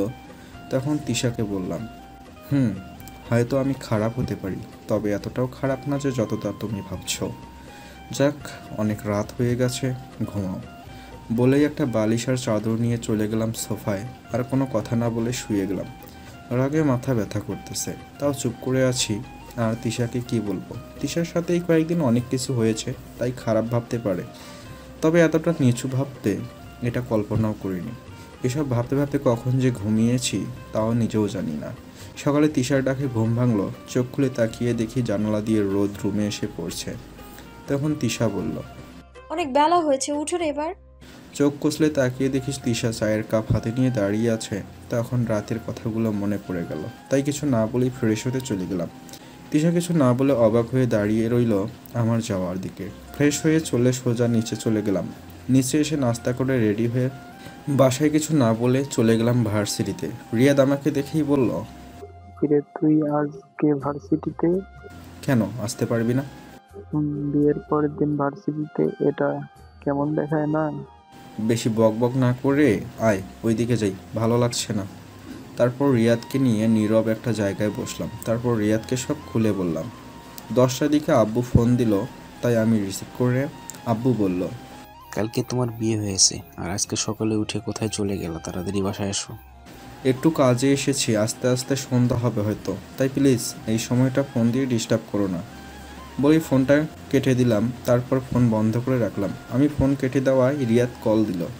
আমি রিয়াদের কাছ থেকেও ফোনটা নিয়ে কেটে দিয়ে বন্ধ করে দিলাম। রাগে চোখ মুখ লাল হয়ে আছে আমার। সারাদিন ক্যাম্পাস আর পার্কে গিয়ে আড্ডা দিয়ে রাতে বাসার দিকে রওনা দিলাম। রাতে বাসায় এসে দেখি সবাই চুপচাপ বসে আছে। আমি কিছু না বলে উপরে চলে গেলাম ফ্রেশ হতে। ফ্রেশ হয়ে নিচে খেতে চলে আসলাম। তখন আব্বু বলল আমাকে, তিশা মাথা নিচু করে বসে আছে। সারাদিন কোথায় ছিলে? কাজে গিয়েছিলাম শহরের বাইরে। কি এমন কাজ ছিল যে বিয়ের পরের দিনই কাজে যাওয়া লাগবে? একটা বন্ধু অ্যাক্সিডেন্ট করেছিল, কাল রাতে তাকে দেখতে গিয়েছিলাম। ঠিক আছে, তাহলে ফোনটা বন্ধ করে দিয়েছিলে কেন? এমনি হসপিটালের অন্য রোগীদের সমস্যা হবে তাই ফোন বন্ধ করে রেখে দিয়েছি। বসো, খাবে। আমি আর কিছু না বলে চুপচাপ খেয়ে রুমে আসলাম। এসে ভালো লাগছিল না তাই শুয়ে গেলাম। কিছুক্ষণ পর তিশার রুমে আসলো। আমি শুয়ে আছি দেখে আর কিছু বলল না, চুপ করে শুয়ে রইল। কিছুক্ষণ পর হঠাৎ তিশা উঠে আমার কাছে এসে বলল, সরি, আসলে কালকে আমি না বুঝে ওইসব কথা বলে ফেলেছিলাম। আপনি প্লিজ কিছু মনে করবেন না, প্লিজ। কিছু না বলে চুপচাপ শুয়ে রইলাম। তখন তিশা আবারও বলল, আসলে কালকে প্রেশার গিয়েছে তো, তাই মানে আমি কি বলতে কি বলে ফেলেছি, প্লিজ মাফ করে দিন। আরে না, আপনি ঠিকই বলেছেন। আমি একজন হার্টবিহীন একটা মানুষ। আমার কাছে মাপ চাওয়ার কিছু মানেই হয় না। সরি, প্লিজ ওইসব ভুলে যান না। সরি তো আমার বলা উচিত। আপনার চাকরি কেড়ে নিয়েছি, ভুল হয়ে গেছে আমার। তার উপরে আপনাকে বিয়ে করে আপনার জীবনটাই নষ্ট করে দিলাম। আপনি আমাকে ক্ষমা করে দেবেন প্লিজ। তিশা কিছু না বলে চুপ করে বসে রইল। তাই আমি আবারও বললাম, আপনি পরশুদিন থেকে চাকরিতে জয়েন করতে পারবেন। বাসা আর চাকরির দিকটা আমি সামলে নেব। তিশা এবার মাথা তুলে আমার দিকে তাকালো। আমি আবারও বললাম, আর বাকি রইল আপনাকে বিয়ে করেছিলাম। আপনি যখন চাইবেন আমি তখনই ডিভোর্স দিয়ে দিব। আপনাকে তো আর আপনার আগের লাইফ তো ফিরিয়ে দিতে পারবো না, তবে আপনি চাইলে জরিমানা বাবদ যা টাকা চাইবেন আমি তাই দিব। কথাটা শুনে তিশার চোখে পানি চলে আসলো। তবুও কেন জানি মায়া হলো না, কারণ আমাকে নিয়ে এত নিচের চিন্তা করবে তিশা আমি ভাবতেও পারি নাই।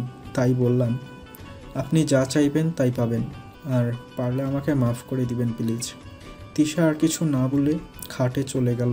আমি কিছু না বলে শুয়ে রইলাম। তারপর তিশার কথা ভাবতে ভাবতে ঘুমিয়ে গেলাম। সকালে চোখ খুলে তাকিয়ে দেখি তিশা সামনে দাঁড়িয়ে, তাই উঠে চলে গেলাম ওয়াশরুমে। ফ্রেশ হয়ে বের হয়ে রেডি হচ্ছিলাম, তখন তিশা আমাকে বলল, আজকেও কি কোনো কাজ আছে? কেন? না, মানে আজকে আমাদের বাসা থেকে লোক আসবে, আপনি যদি থাকতেন তাহলে খুব ভালো হতো। আমি আর কিছু না বলে নিচে চলে গেলাম। খাবার খেতে বসার পর আব্বু বলল, আজকেও কি কোথাও যাবে নাকি? আমি একটু কাজ আছে। কি কাজ আমাকে বলো, আমি যাচ্ছি। তুমি বাসায় থাকো আজকে। আমি গেলেই হবে, সমস্যা নেই। আর বাসায় থেকে সারাদিন কি করব? আজকে বৌমাদের ওখান থেকে লোক আসবে তোমাকে নিয়ে যেতে, তাই বাসায় থাকো আজ। ঠিক আছে। নাস্তা করে রুমে চলে আসলাম। এসে শুয়ে রইলাম। কিছুক্ষণ পর তিশা রুমে আসলো। আপনাকে একটা কথা বলি, রাখবেন প্লিজ? হ্যাঁ বলেন। আজকে আমাদের বাসা থেকে লোক আসলে তাদের একটু সময় দিন প্লিজ। এসব আব্বুর কাছে বলে আমার বাইরে যাওয়া আটকে দিয়েছেন, তাই না? সত্যি আমি কিছু বলিনি। ঠিক আছে, যান আপনি এখন। আর ওনারা আসলে আমাকে একটু ডেকে দিয়েন, তাহলেই হবে। ওকে। তিশা চলে গেল। আমি কিছুক্ষণ মোবাইল টিপে ঘুমিয়ে গেলাম। দুপুরের একটু আগে ঘুম ভাঙলো তিশার ডাকে। চোখ খুলে দেখি তিশা কালো একটা শাড়ি পরে দাঁড়িয়ে আছে। মাথাটা একটা চক্কর খেয়ে উঠল। কালো শাড়িতে পুরো মোমের তৈরি পুতুল লাগতেছে। তিশার দিকে তাকিয়ে হারিয়ে গেলাম কোথায় যেন। তিশার ডাকে হুঁশ ফিরল। আমাদের বাসা থেকে লোকজন চলে এসছে, উঠে ফ্রেশ হয়ে নিন। আপনি যান, আমি একটু পরে আসতেছি। তিশা চলে গেল। আমি উঠে ফ্রেশ হতে গেলাম। তারপর সারাদিন তিশার বাসাদের লোকজন নিয়ে বিজি ছিলাম। সন্ধ্যায় তারা নাকি আমাকে আর তিশাকে তাদের বাসায় নিয়ে যাবে, তাই ওনাদের সাথে চলে গেলাম তিশাদের বাসায়। তিশাকে নিয়ে ভেতরে গিয়ে সবার সাথে কুশল বিনিময় করে রুমে গেলাম। এসব নাটক করতে করতে ক্লান্ত হয়ে গেছি, তাই রুমে এসেই বিছানায় গা এলিয়ে দিলাম। তিশা ফ্রেশ হতে চলে গেল। ফ্রেশ হয়ে এসে আমাকে বলল, থ্যাঙ্কস কেন? এই যে সবাইকে এভাবে সামলানোর জন্য থ্যাঙ্কস। হ্যাঁ। তারপর ফ্রেশ হয়ে রাতে খাওয়া দাওয়া করে রুমে এসে বসে রইলাম। এখন সমস্যা হলো আরেকটা। আমি খাওয়ার পরে রাতে সিগারেট খেয়ে ঘুমাই, কিন্তু এখানে আসার সময় সিগারেট নিয়ে আসি নাই। আর এত রাতে বাইরে গেলে এই বাসার লোক ভাববে, তাই বাইরে যেতেও পারছি না। তাই বসে বসে ভাবছিলাম কি করা যায়। তখনই তিশার রুমে আসলো হাতে সিগারেট নিয়ে এসে আমাকে বলল, আমি জানি আপনার সিগারেট খান আপনি, তাই নিয়ে এসেছি, যান ছাদে গিয়ে খেয়ে আসেন। আমি সিগারেট নিয়ে ছাদে গেলাম আর ভাবতে লাগলাম তিশা জানলো কিভাবে আমার সিগারেট লাগবে। মেয়েটা দেখে আমার সব দিকে নজর রাখে। যাক, এসব ভাবতে ভাবতে সিগারেট খেয়ে নিচে চলে আসলাম। রুমে এসে শুয়ে গেলাম। কিছুক্ষণ পর আরামের ঘুমের হারিয়ে গেলাম। সকালে তিশার ডাকে ঘুম ভাঙল। তাকিয়ে দেখি তিশা কফি নিয়ে দাঁড়িয়ে আছে। কফিটা হাতে নিয়ে উঠে বসলাম। তখন তিশা বলল, উঠে ফ্রেশ হয়ে নিন, নাস্তা করবেন। যাচ্ছি। তারপর চলে গেলাম ফ্রেশ হতে। নাস্তা করে রুমে এসে তিশাকে জিজ্ঞাসা করলাম, বাসায় ফিরবো কবে? কাল বিকেলেই চলে যাব আমরা। এভাবে কেটে গেল 2 দিন। তিশাকে নিয়ে আমি বাসায় চলে আসলাম। কিছুদিন এভাবে পার হয়ে গেল। তিশা এখন একটু স্বাভাবিক হয়ে যাচ্ছে। সে চাকরিতেও জয়েন করেছে, তবে তার পোস্টিং থানাতেই করিয়েছি যেন নিজের মতো সে চলতে পারে। আর আমিও ভেবে নিয়েছি যে তিশাকে আর কোনো কারণে জ্বালাবো না, সে নিজের মতো করে বাঁচুক। আর আমাকে যে হার্টবিহীন বলেছে, এটার জন্য তাকে শাস্তি পেতে হবে, অনেক জ্বলতে হবে এটার জন্য। একদিন সকালে ঘুম থেকে উঠে চলে গেলাম কমিশনার আঙ্কেলের অফিসে। তারপর ওনার সাথে কথা শেষ করে বাসায় চলে আসলাম। বিকালে এসে শুয়ে রইলাম। তখন তিশা রুমে আসলো। বিকাল তাই খাটে শুয়েছিলাম। তখন তিশাও এসে খাটে শুয়ে গেল। আমি এতদিক না ভেবে ঘুমিয়ে গেলাম। সকালে ঘুম ভাঙলো, বুকে ব্যথা করতেছে, তাই চোখ খুলে তাকিয়ে দেখি তিশা বুকে মাথা দিয়ে ঘুমিয়ে আছে। আমি প্রথমে অবাক হলেও তারপর স্বাভাবিকভাবেই শুয়ে রইলাম, কারণ তিশার মায়াবী মুখটা ফুটে আছে এই ঘুমে। এসব ভাবতেছিলাম, তখনই তিশার ওই দিন রাতের কথাগুলো মনে পড়ে গেল। তিশার মাথা বুক থেকে নামিয়ে দিয়ে চলে গেলাম ফ্রেশ হতে। রাতে তিশার মুখের দিকে তাকিয়ে দেখি তিশা মুখটা কালো করে আমার দিকে তাকিয়ে আছে। আমি কিছু না বলে খাওয়া দাওয়া করে রুমে চলে আসলাম। তখন তিশাও পিছন পিছন রুমে আসলো। আজকে আকাশে অনেক মেঘ জমে আছে, প্রচুর গর্জন করতেছে আকাশ। তাই আজকে আর ছাদে না যাইনি, রুমেই চলে আসলাম। এসে আমি বালিশ নিয়ে সোফায় গিয়ে বসলাম। তখন তিশা রাগী চোখ নিয়ে তাকিয়ে আছে। তাই জিজ্ঞাসা করলাম, কি হয়েছে? তখন এভাবে তাকিয়ে আছেন কেন? আপনি কি দিয়ে তৈরি বলবেন একটু? মানে সবাই মাটি দিয়ে তৈরি হয়, আমিও মাটি দিয়ে তৈরি। আমার মনে হয় আপনি পাথর দিয়ে তৈরি। আমি আবার কি ভুল করেছি বলবেন একটু? ওই বাসর রাতের কথাটা বলে আপনি আমার, মানে আমি কতবার ক্ষমা চেয়েছি আপনার কাছে বলুন? আপনি মাফ করেননি আমায়। আপনার কলিজায় একটুও মায়া জন্মায়নি আমার জন্য। এগুলো এখন টানতেছেন কেন? আবার কথা শুনতে মন চাইতেছে নাকি? ওই আমি বলছিলাম আপনাকে, মানে আবার কথা শোনাবো। তাহলে যান গিয়ে শুয়ে পড়ুন, অনেক রাত হয়ে গেছে। বলেই মুখে কাঁথা দিয়ে শুয়ে গেলাম। তিশা কিছু বলতে গিয়েও থেমে গেল। আমি মনে মনে হাসতে লাগলাম। তিশা রাগ করে গিয়ে শুয়ে গেল, আমিও চুপচাপ করে শুয়ে ঘুমিয়ে গেলাম। হঠাৎ তিশার ডাকে ঘুম ভাঙলো, তাই জিজ্ঞাসা করলাম, কি হয়েছে? ডাকতেছো কেন? আমার না ভয় করছে। আপনিও চলেন না খাটে, আজকে আমার সাথে খাটে থাকবেন। ওই আপনি না পুলিশ, আপনার ভয় কিসের? ঢং না করে যান গিয়ে ঘুমিয়ে পড়ুন। আপনি আসবেন কিনা বলুন? না, আমি পারবো না। তাহলে একটু জায়গা দিন, আমি আপনার পাশে শুয়ে পড়ি। কেন এখন এই পাষাণ মানুষটার কাছে আসলেন? কেন ওই দিন তো খুব বলেছিলেন? মন চেয়েছে তাই আপনি আবার সেই কথাটার খোঁটা দিয়েছেন। রাখেন, আপনাকে একটু সাহায্য করতে হবে তো। কইরেন, কিন্তু যান এখন গিয়ে ঘুমান, অনেক রাত হয়েছে। আপনিও আসেন, না হলে আমি আপনার উপরে শুয়ে যাব। আচ্ছা আসুন, যাচ্ছি। তবে আপনি এক পাশে, আমি আরেক পাশে থাকবো, কাছে আসবেন না একদম। গল্পে বা সিনেমায় দেখি নায়িকা তার স্বামীকে বলে কাছে আসবেন না, আর এখানে তো সিনটা পুরোই উল্টো। কারণ যার কাছে আমি পাষাণ তার থেকে আমি দূরেই থাকি, কারণ সে যেন আমার মতো পাষাণ না হয় তাই। ওকে আসেন, আমি আপনার ইজ্জত লুটে নেব। নিব না, কথা দিলাম। তারপর খাটে গিয়ে এক কোনায় শুয়ে গেলাম। তিশাও এক কোনায় শুয়ে গেল। কিছুক্ষণ পর আবার ঘুমিয়ে গেলাম। রাত 3টার দিকে ঘুম ভাঙলো, হাত পা নড়াতে পারছি না তাই। তাকিয়ে দেখি তিশা আমাকে শক্ত করে জড়িয়ে ধরে শুয়ে আছে। এমনভাবে ধরে আছে যে হাত পা একদম আটকে পড়ে আছে। তাই তিশাকে আস্তে করে দিলাম, কিন্তু উনি গভীর ঘুমে ভিবর। তাই আবার ডাক দিলাম। এবার চোখ খুলে তাকিয়ে বলল, কি হয়েছে, ডাকছেন কেন? আমি একজন মানুষ, কোনো কোলবালিশ না। আর আপনাকে ঘুমানোর আগে কি বলেছিলাম মনে নেই নাকি? তিশা আমাকে ছেড়ে দূরে চলে গেল। আমি তখন হাত পা গুলো ছাড়ালাম। তিশাকে বললাম, এভাবে কেউ ঘুমায়? কি করব, আপনি তো ঘুমিয়ে গেছেন, আর আকাশে মেঘ জোরে জোরে ডাকছিল, তাই আপনাকে জড়িয়ে ধরেছিলাম। ভালো করেছেন, এখন এসব মেঘ নাই, শান্তিতে ঘুমাতে দিন। আর সরি পাষাণের পক্ষ থেকে, যদি ঘুমের মাঝে বেয়াদবি হয়ে থাকে তার জন্য। তিশা আর কিছু না বলে মুখ ঘুরিয়ে শুয়ে পড়ল, আর বিড়বিড় করে কি যেন বলে চুপ হয়ে গেল। আমিও মুখ ঘুরিয়ে শুয়ে গেলাম। পুলিশ হয়ে ভয় পায়, ভাব দেখলে আর বাঁচি না। এসব ভেবে কিছুক্ষণ পর পাশ ফিরতেই দেখি তিশা আমার দিকে তাকিয়ে আছে। তাই জিজ্ঞাসা করলাম, আমার দ্বারা কি কোনো ভুল হয়েছে ম্যাডাম? তাহলে এভাবে তাকিয়ে আছেন কেন? আমার ঘুম আসছে না, তাই তাকিয়ে আছি। আপনার দিকে তাকাতে যাব কেন?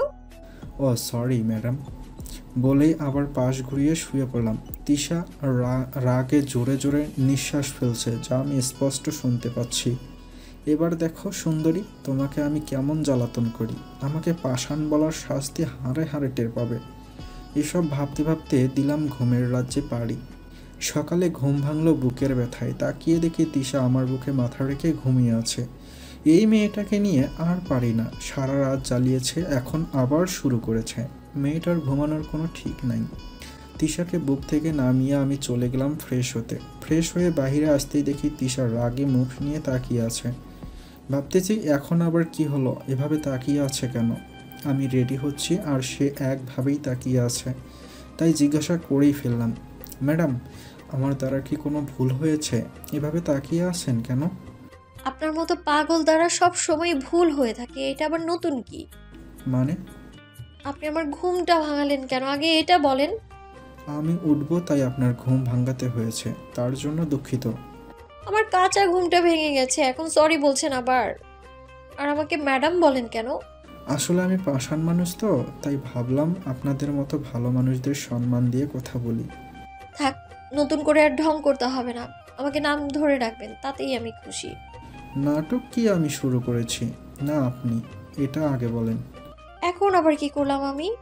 সারা রাত ঘুমাতে দেননি, তার উপর সারা রাত জড়িয়ে ধরেছিলেন, একটুও ঘুমাতে পারিনি, আর সকাল না হতেই আবার নাটক শুরু করে দিয়েছেন। ঘুমের মধ্যে এত কিছুর হিসাব করা যায় নাকি? আপনিও তো আমাকে রাতে জড়িয়ে ধরেছিলেন, আমি তো কিছুই বলিনি। মিথ্যা বলবেন না। আমি যে মিথ্যে বলছি না এটার প্রমাণ আমার কাছে আছে। মানে? তারপর তিশা তার মোবাইল হাতে নিয়ে কি যেন বের করে আমার সামনে মোবাইলটা তুলে ধরলো। তাকিয়ে দেখি আমি তিশাকে জড়িয়ে ধরে ঘুমিয়ে আছি, আর সে সেটার সেলফি তুলে রেখেছে। তারপর আমাকে বলল, দেখেছেন কে মৃত্যু? এবার বলেন, আমি যে আপনাকে জড়িয়ে ধরে শুয়ে ঘুমিয়েছিলাম এটার প্রমাণ আছে নাকি সবকিছু বানিয়ে বলে দিয়েছেন? কি বলবো? এখন মাথাতেই আছে না যে আমার কাছে কোনো প্রমাণ নেই। তাই তিশাকে বললাম, আমি কি আপনার মতো নাকি যে এভাবে পিক তুলে বেড়াবো? কেন? তুলে কি হয়? আপনি এগুলো কেন তুলেছেন? এগুলো বাইরে দেখিয়ে আমার নাম খারাপ করবেন, তাই তো? মিস্টার রাজ, আপনি হয়তো ভুলে গেছেন আমরা এখন স্বামী স্ত্রী, তাই এগুলো বাইরে প্রকাশ হলে কিছুই হবে না। যাই হোক, আমি আপনার মতো ছবি তুলে বেড়াই না যে কি করছেন না করছেন। তাই নাকি? আর আপনার সাথে বকবক করার কোনো সময় নেই। আমি গেলাম, আপনি নিচে আসেন তাড়াতাড়ি নাস্তা করার জন্য। বলেই নিচে চলে আসলাম। কিছুক্ষণ পর তিশাও চলে আসলো। তারপর সবাই মিলে নাস্তা করতে বসলাম। খেয়াল করলাম আব্বু আম্মুর মুখটা হালকা একটু ভার করে খাচ্ছে, তাই জিজ্ঞাসা করলাম, কি হয়েছে আব্বু, এভাবে মন খারাপ করে খাচ্ছ কেন? না, আসলে আমাদের যিনি সিকিউরিটি ইনচার্জ ছিলেন, ওই পুলিশ অফিসার কাল রাতে রোড অ্যাক্সিডেন্টে মারা গিয়েছে, তাই মনটা খারাপ।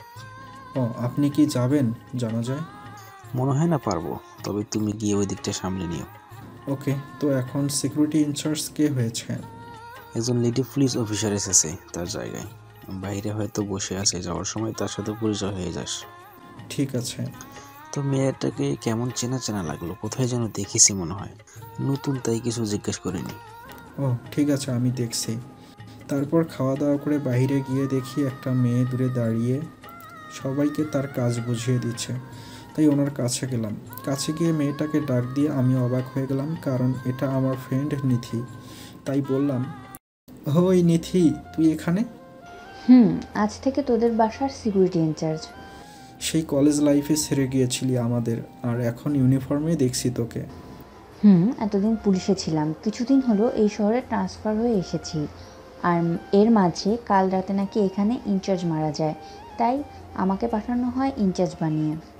ও, তো তোর কি অবস্থা এটা বল। ভালোই, তোর কি অবস্থা? একদম বাজে, আর বলিস না অবস্থার কথা।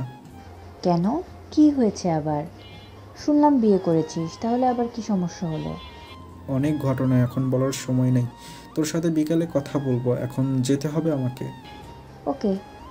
তারপর চলে আসলাম ভার্সিটিতে। তারপর কয়েকটা ক্লাস করে চলে গেলাম ওইখানে। সব ঝামেলা শেষ করে সন্ধ্যায় বাসায় ফিরলাম।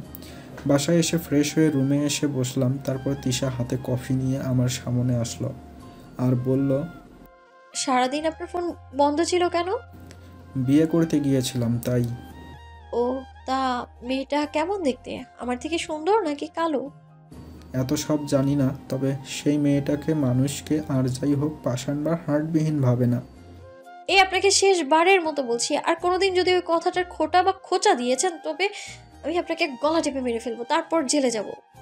কেন, মিথ্যা বলেছি নাকি আমি? না, মিথ্যে বলেননি, তবে ওই কথাটা মনে রেখে অনেক কিছু নজরআন্দাজ করছেন আপনি। এটা আপনি নিজেও জানেন না। তাই নাকি? কি নজর আন্দাজ করে যাচ্ছি, শুনতে পারি একটু? আমি যে আপনাকে এখন পছন্দ করি এটা কি আপনার চোখে পড়ে না? খোদা, তোমার লীলা বোঝার ক্ষমতা কারণে। মানে? না মানে, আমার মতো পাষাণের জন্য যে কারো মনে ভালোবাসা থাকতে পারে আমি তা জানতাম না। মওলা কি খেলা খেলে তা শুধু সে নিজেই ভালো জানে। এই একদম কথা ঘোরাবেন না। আর যদি এইসব নিয়ে খোটা দিয়েছেন তাহলে খবর আছে আপনার, বলে দিলাম আমি। ঠিক আছে, তবে আপনিও আমার থেকে দূরে দূরে থাকবেন। কেন? বলা তো যায় না, কখন একলা পেয়ে আমাকে ধরে বসেন। আর আমিও চাই না কারো প্রতি অ্যাট্রাক্ট হতে। আপনি কিভাবে ভালো না বেসে থাকেন আমিও তাই দেখবো। আর যাই হোক, আপনাকে ভালোবাসবো না, আপনাকে। কেন, আমি দেখতে সুন্দর না, নাকি অন্য মেয়েকে পছন্দ করে? তা মেয়েটা কে? তিশার কথা শুনে মাথাটা কেমন করে যেন উঠল, মনের ভেতর একটা চিন্তা ঢুকে গেল। তিশা নিজেই বলে দিল তাকে শায়েস্তা করার উপায়টা। তাই বললাম, ঠিক ধরেছেন, আমি অন্য কাউকে পছন্দ করি। আমি একটা মেয়েকে খুব পছন্দ করি, কিন্তু আপনাকে বলার সাহস পাচ্ছিলাম না। আজকে আপনি যেহেতু জিজ্ঞাসা করেছেন, তাই ভাবলাম বলে দিই। তা মেয়েটা কে? কেন, আপনি দেখতে চান না নাকি?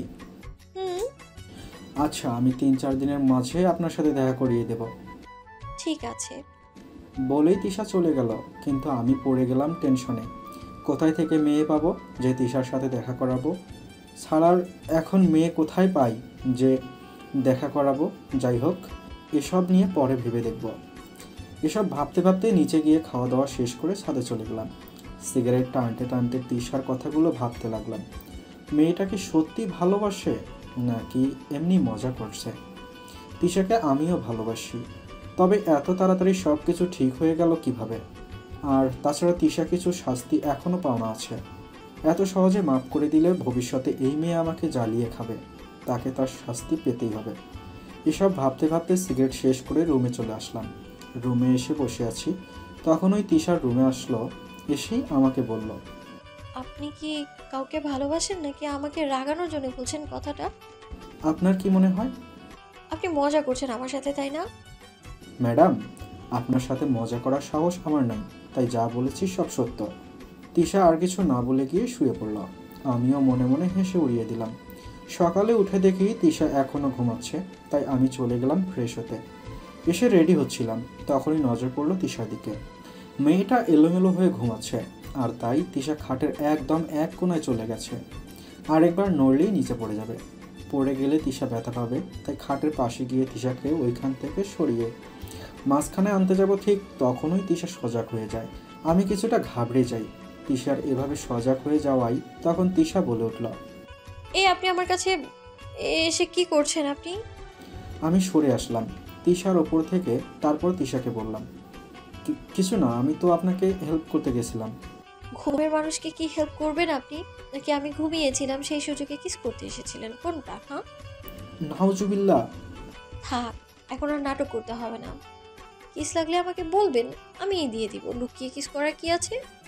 আরে, আপনি খাটের একপাশে চলে গিয়েছিলেন, তাই আপনাকে হেল্প করতে গিয়েছিলাম, আর আপনি এতগুলো কথা শুনিয়ে দিলেন। কোথায়? আমি তো এখন মাঝখানেই শুয়ে আছি। মিথ্যে বলার জায়গা পান না? ছুরি ধরে ফেলেছি, তাই এখন বাহানা বানাচ্ছেন, তাই না? বলেই তিশা উঠে বসে চুলগুলো গোছাতে লাগলো, আর কেমন যেন দৃষ্টিতে আমার দিকে তাকালো। তাই আমি বললাম, সত্যি আমি কিছু করিনি। ওকে, যান, মাফ করে দিলাম। জানি আপনি নিজের অপরাধটা স্বীকার করবেন না। এবার রাগটা মাথায় উঠে গেল। বড় বড় একটা কথা নিয়ে খুঁচিয়ে যাচ্ছে, তাই তিশাকে একটা টান দিলাম। তিশার টান সামলাতে না পেরে আমার বুকে এসে পড়ল। তারপর তিশার ঠোঁটগুলো নিজের আয়ত্তে নিয়ে নিলাম। এভাবে মিনিট 2 পর ছেড়ে দিলাম। তারপর তিশাকে বললাম, জি, এবার বলবেন কি বলবেন? এখন আমি অপরাধী, আর আপনার অপরাধ আমি স্বীকার করতেছি। তিশা এখনও টাসকি খেয়ে বসে আছে। কি হয়ে গেল হয়তো বুঝতে পারছে না, শুধু টাসকি খেয়ে তাকিয়ে আছে আমার দিকে। তাই আমি বললাম, কিছু বলবেন বা শাস্তি দেবেন? না দিলে বলে দেন, না হলে আমি চলে যাব। আপনি এটা কি করলেন? অপরাধী হতে যা করা লাগতো তাই করলাম, কারণ বিনা দোষে অপরাধী হতে চাই না। অপরাধটা করেই ফেললাম। তাই বলে কিস করবেন? আপনি আমাকে কিস করার অপরাধে অপরাধী বানিয়েছেন, তাই কিস করতেই হলো। আপনি জানেন লিপ কিস নিয়ে আমার কত স্বপ্ন আছে? লিপ কিস নিয়েও স্বপ্ন থাকে, এটা তো আগে জানতাম না। তা কি স্বপ্ন ছিল আপনার? আমি আমার স্বামীকে আগে কিস করব, তার পেছনের চুলগুলো আঁকড়ে ধরে, আর আপনি আমার স্বপ্নগুলোতে পানি ঢেলে দিলেন। মেয়েরা যে পাগল তা আপনাকে দেখলেই বোঝা যায়। এসব বাজে স্বপ্ন দেখা বাদ দিন, খেতে আসুন। আমাকে আজকে বাসায় রেখে আসবেন, আমি থাকবো না এমন একটা চরিত্র। তিশা কথাটা আর বলল না, তাই আমি জিজ্ঞাসা করলাম, কি হলো, কথাটা শেষ করেন। না, আপনি যেই লোক, এক কথা শোধ এখনো তুলছেন, আবার কিছু বললে তো সব শেষ। তার চেয়ে ভালো আপনি আমাকে বাসায় রেখে আসেন। আর আপনি অনেক খারাপ।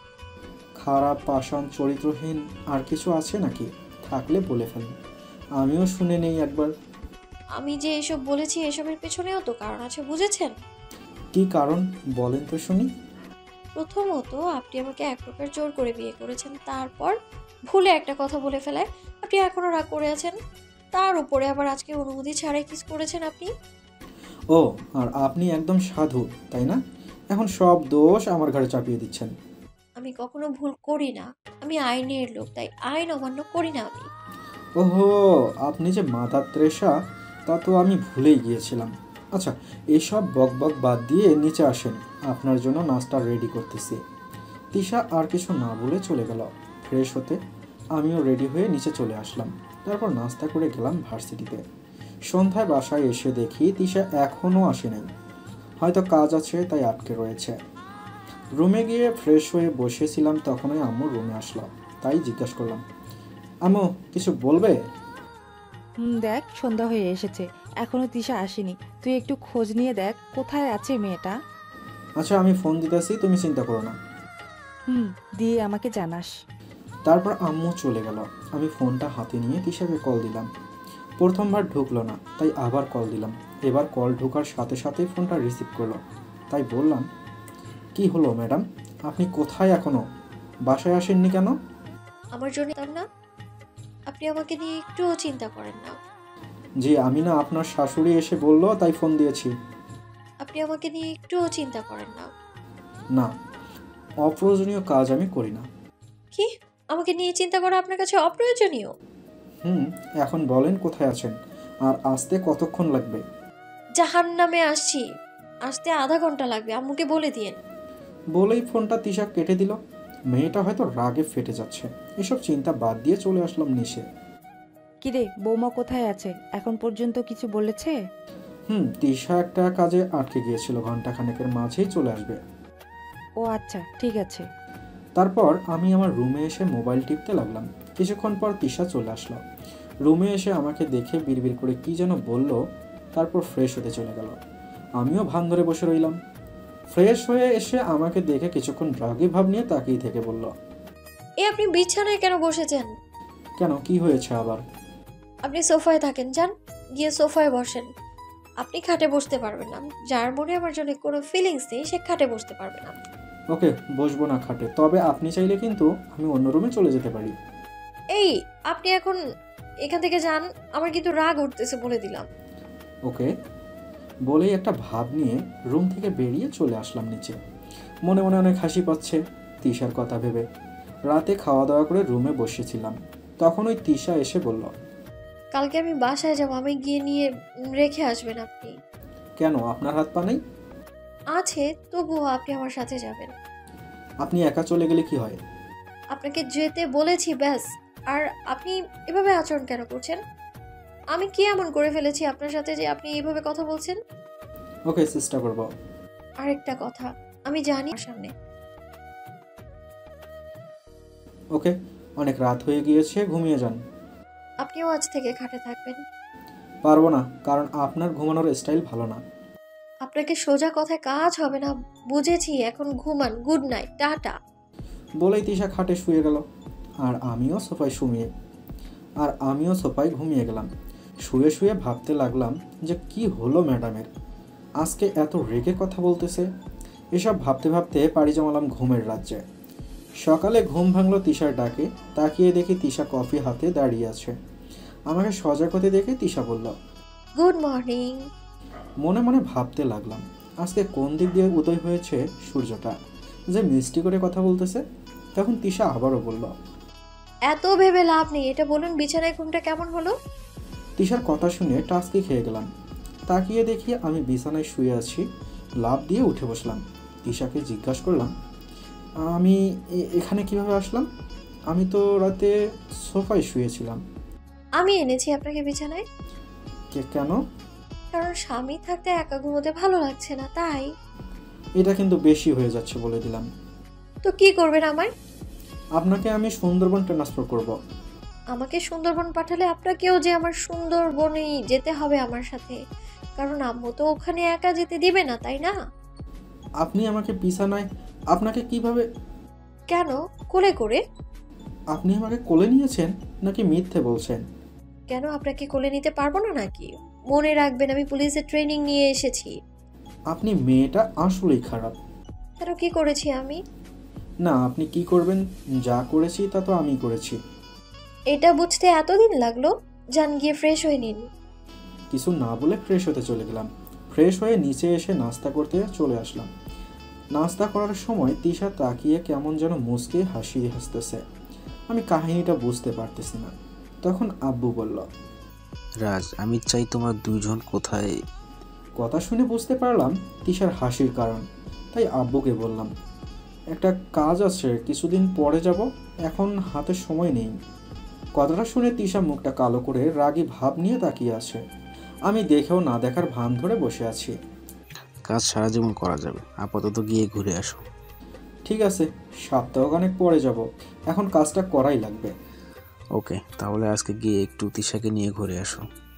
ওর তো মনে হয় ডিউটি আছে, আর আমারও ভার্সিটি আছে। পরে এক সময় নিয়ে যাব তিশাকে ঘুরতে। শুক্রবারেও তোমার ভার্সিটি খোলা থাকে নাকি? আগে তো জানতাম না। আব্বুর কথা শুনে মনে পড়লো আজকে শুক্রবার, তাই কথা ঘুরাতে বললাম। ভার্সিটি নেই, তবে একটা মিটিং আছে, সেটাতে থাকতে হবে। তোমাকে তো আর জোর করা যাবে না, না হলে আবার বাড়ি ছেড়ে চলে যাবে। তাই যা ভালো লাগে করো। নাস্তা করে রুমে এসে রেডি হতে লাগলাম, তখন ওই তিশা রুমে এসে আমাকে বলল, আপনার ভার্সিটিতে কি কাজ আছে? কিছুই নাই। তাহলে আব্বুকে বললেন কেন কাজ আছে? এমনি, কারণ আপনাকে নিয়ে ঘুরতে যাব না, আপনি খুব খারাপ। ও লেলে, আমার বাবুটা, আপনি খুব ভালো। তাহলে চলেন আজকে আমরা ভার্সিটি থেকে ঘুরে আসি। আপনি ভার্সিটিতে গিয়ে কি করবেন? আপনি যা করবেন আমিও তাই করব। আমি তো ভার্সিটি যাব না, আজকে আপনি যেতে চাইলে যেতে পারেন। এই আমি আজকে ডিউটি থেকে ছুটি নিয়েছি, আপনার সাথে ঘুরতে যাব, আর আপনি আমায় বাহানা দেখাচ্ছেন। আর আপনি তো সারা শহরই ঘুরেন, তাহলে আবার কি দেখার বাকি রয়েছে? এই আপনার ভেতর কি একটু রোম্যান্স কাজ করে না? এত তাড়াতাড়ি ভুলে গেলেন আমি যে হার্টবিহীন একজন লোক? কথাটা বলার সাথে সাথেই তিশার রাগী চোখে আমার দিকে তাকালো, মনে হয় চোখ দিয়ে গিলে খাবে আমাকে। আপনাকে যদি মারতে পারতাম তাহলে রাগটা একটু কমতো। আপনি আমার স্বামী বলে, না হলে ধরে নিয়ে থানায় 420 ভোল্টে শক দিতাম কথাটার জন্য। কিছু না বলে চুপচাপ দাঁড়িয়েছিলাম, তখন তিশা বলল, রেডি হয়ে নিন, বেরোতে হবে তো। আপনাকে আমার সাথে নিয়ে যাব? আজকে যদি আপনাকে ধরে নিয়ে থানায় ঢুকিয়ে রাখি, কাকে দিয়ে পাওয়ার দেখাবেন? আমার নিজের কি কম পাওয়ার আছে নাকি? আপনার এই পাওয়ারের অর্ধেকটা যে এখন আমার কাছেও আছে, তা কি জানেন? আপনার ইদানিং অনেক কিছু বেশি বেড়েছে, তাই দেখতে পাচ্ছি। আপনি শুধু মন্ত্রীর ছেলে, আর আমি পুলিশ, তার উপর আবার মন্ত্রীর ছেলের বউ। পাওয়ার তো থাকবেই। তা তো দেখতেছি। তা বেশি বাড়লে আবার ঘরে এনে বসিয়ে দেব। আপনি তো পারবেন, এটা ছাড়া আর কি পারবেন আপনি? দেখুন, ঝগড়া করার সময় নাই, সাইড হন, আমাকে যেতে দেন। না করেছে কে? চলুন, আমিও যাব। ধুর, যাবই না আজকে বাইরে। এই তো গুড বয়, আজকে বাইরে ঘোরার কোনো দরকার নেই, বিকেলে আমাকে নিয়ে ঘুরতে গেলেই চলবে। পারবো না। ওকে, সেটা বিকেলেই দেখা যাবে। বলেই তিশা চলে গেল। আমি টিভি দেখতে লাগলাম। দুপুরে খাওয়া দাওয়া করে দিলাম একটা ঘুম। তিশা যেন আর ঘুরতে নিয়ে যেতে না পারে, সেই জন্য একেবারে সন্ধ্যায় চোখ খুললাম। চোখ খুলে তাকিয়ে দেখি তিশার রাগে চোখে তাকিয়ে আছে আমার দিকে।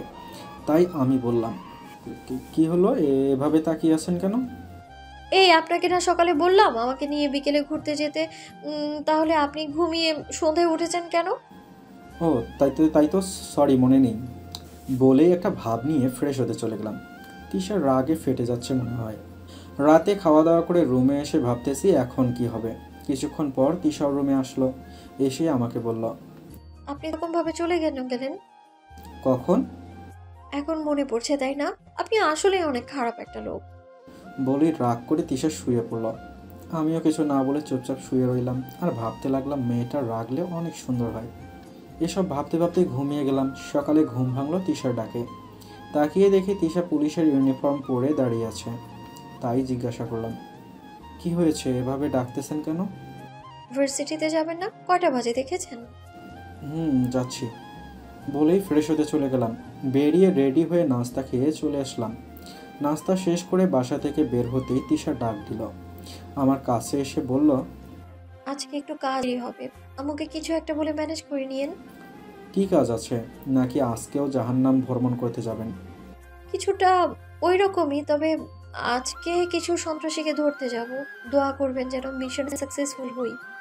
পাষাণে দোয়া খোদা কবুল করে নাকি? কথাটা বলার সাথে সাথেই তিশা মুখটা কালো করে বলল, ধুর, আপনাকে বলাই ভুল হয়েছে, যান নিজের কাজে যান আপনি। বলেই চলে আসলাম তিশার সামন থেকে। তিশাও ভারী মুখ করে চলে গেল রুমে। বিকেলে ভার্সিটি শেষ করে বাসায় চলে আসলাম। রুমে এসে ফ্রেশ হয়ে মোবাইল টিপতে লাগলাম। হঠাৎ করে মোবাইলে কমিশনার আঙ্কেলের ফোন আসলো। কিসের জন্য ফোন করেছে এইভাবে রিসিভ করলাম। তখন কমিশনার বলল, রাজ, তুমি কোথায় আছো? আমি তো বাসায়। কেন? তুমি এক্ষুনি একটু হসপিটালে আসতে পারবে? কেন, কি হয়েছে আঙ্কেল? আসলে তিশা কিছু সন্ত্রাসীদের ধরতে গিয়েছিল, সেখানে গোলাগুলি হয় এবং তিশার ডান কাঁধে একটা গুলি লাগে। আমরা তিশাকে হসপিটালে ভর্তি করেছি, তুমি একটু আসো বাবা। কথাটা শুনে কলিজায় মোচড় দিয়ে ফেলল। এক অজানা ভয় এসে ঘিরে ধরলো আমাকে। মুখ থেকে আওয়াজ আসছে না। হাজারো চিন্তা মাথায় আসতে লাগলো। কমিশনার আঙ্কেলের ডাকে বাস্তবে আসলাম। হ্যালো বাবা, শুনতে পাচ্ছ তুমি? জি আঙ্কেল, আমি এক্ষুনি আসছি বলেই ফোনটা কেটে দিয়ে শার্টটা গায়ে দিয়ে বেরিয়ে গেলাম। নিচে এসে আম্মুর সামনে পড়লাম। আম্মু আমাকে বলল, কিরে রাজ, তোর চোখে পানি কেন? কিছুটা বিস্ময় হয়ে চোখে হাত দিলাম। সত্যি তো, চোখে পানি জমে আছে। আম্মুকে বললাম, আম্মু, কমিশনার আঙ্কেল ফোন দিয়েছিল, একটা ছোট্টখাটো অ্যাক্সিডেন্ট হয়ে গেছে, তাই বাইরে যাব একটু। কেন, কি হয়েছে আবার? আম্মু কমিশনার আঙ্কেলের ফোন দিয়ে বলল। আম্মুকে সব বললাম। তোমরা থাকো, আমি গিয়ে দেখে আসি কি অবস্থা বলে আম্মুর সামনে থেকে চলে আসলাম। গাড়ির কাছে আস্তে আস্তে চোখ দিয়ে গড়িয়ে পানি পড়ে গেল। গাড়ি নিয়ে চলে গেলাম হসপিটালে। গিয়ে দেখি কমিশনার আঙ্কেল হসপিটালের সামনে দাঁড়িয়ে আছে। তারপর আঙ্কেলকে জিজ্ঞাসা করলাম, এখন কি অবস্থা তিশার? অপারেশন থিয়েটারে আছে, ডাক্তার বাইরে হওয়ার আগে কিছু বলা যাবে না, আসো ভেতরে যাই। জি আসুন। তারপর ভিতরে গিয়ে বসে রইলাম কিছুক্ষণ পর আব্বু আম্মু আসলো। কমিশনার আঙ্কেল গিয়ে আব্বুর সাথে কথা বলতেছে আর আমি এক কোণায় বসে রইলাম। হাজারো চিন্তা মাথায় আসতেছে আর চোখ দিয়ে কোনো এক কারণে পানি পড়তেছে। এসব চিন্তা বাধা পড়লো ডাক্তার বাইরে আসলো তখন। তাই উঠে ওনার কাছে গেলাম। ডাক্তার কমিশনারকে বলল, স্যার, যেভাবেই হোক ও পজিটিভ রক্তের ব্যবস্থা করুন। রোগীর শরীর থেকে প্রচুর রক্ত গিয়েছে, তাই রক্ত লাগবে এখনই। ঠিক আছে, আমি ব্যবস্থা করতেছি। তিশার রক্তের গ্রুপের সাথে আমার রক্তের গ্রুপ মেলে না, তাই রক্ত দিতে পারছি না। তখনই আম্মু বলে উঠল, আমার সাথে তিশার রক্তের গ্রুপ মিলে, তাই আমি রক্ত দেব। বাইরের রক্তে যদি ভেজাল থাকে তার চেয়ে ভালো আমি দিই। তারপর ডক্টর আম্মুকে নিয়ে ভেতরে গেল আর আমি আর আব্বু বাইরে বসে রইলাম। কিছুক্ষণ পর ডাক্তার এসে অপারেশন সাকসেসফুল জানালো। কথাটা শুনে কলিজায় একটু পানি আসলো। তারপর তারা তিশাকে কেবিনে আনলো। আমি একবার শুধু দেখলাম তিশার মুখটা অনেক ফ্যাকাশে হয়ে গেছে। রাত প্রায় 2টা। এখন ওইভাবে বসে আছি ওই একই জায়গায়। মাথায় আসলো আব্বু আম্মু কিছুই খায়নি। তখন আব্বুর পিএসকে বললাম খাবার নিয়ে আসতে। খাবার নিয়ে আসার পর আব্বু আম্মু দুজনকে খেতে বললাম। তখন আব্বু বলল, তুই খাবি না? তোমরা খেয়ে নাও, আমি একটু পরে খাবো বলে বাহিরে বেরিয়ে আসলাম। আব্বুর গার্ডদের খেতে পাঠিয়ে দিলাম। আমি দরজার কোণায় দাঁড়িয়ে তিশাকে দেখতে লাগলাম। হাতে স্লাইন আর রক্তের ব্যাগ লাগানো। তিশাকে এভাবে দেখে চোখ দিয়ে এমনিই পানি পড়ে গেল। এভাবে কতক্ষণ তিশাকে দেখছিলাম মনে নেই।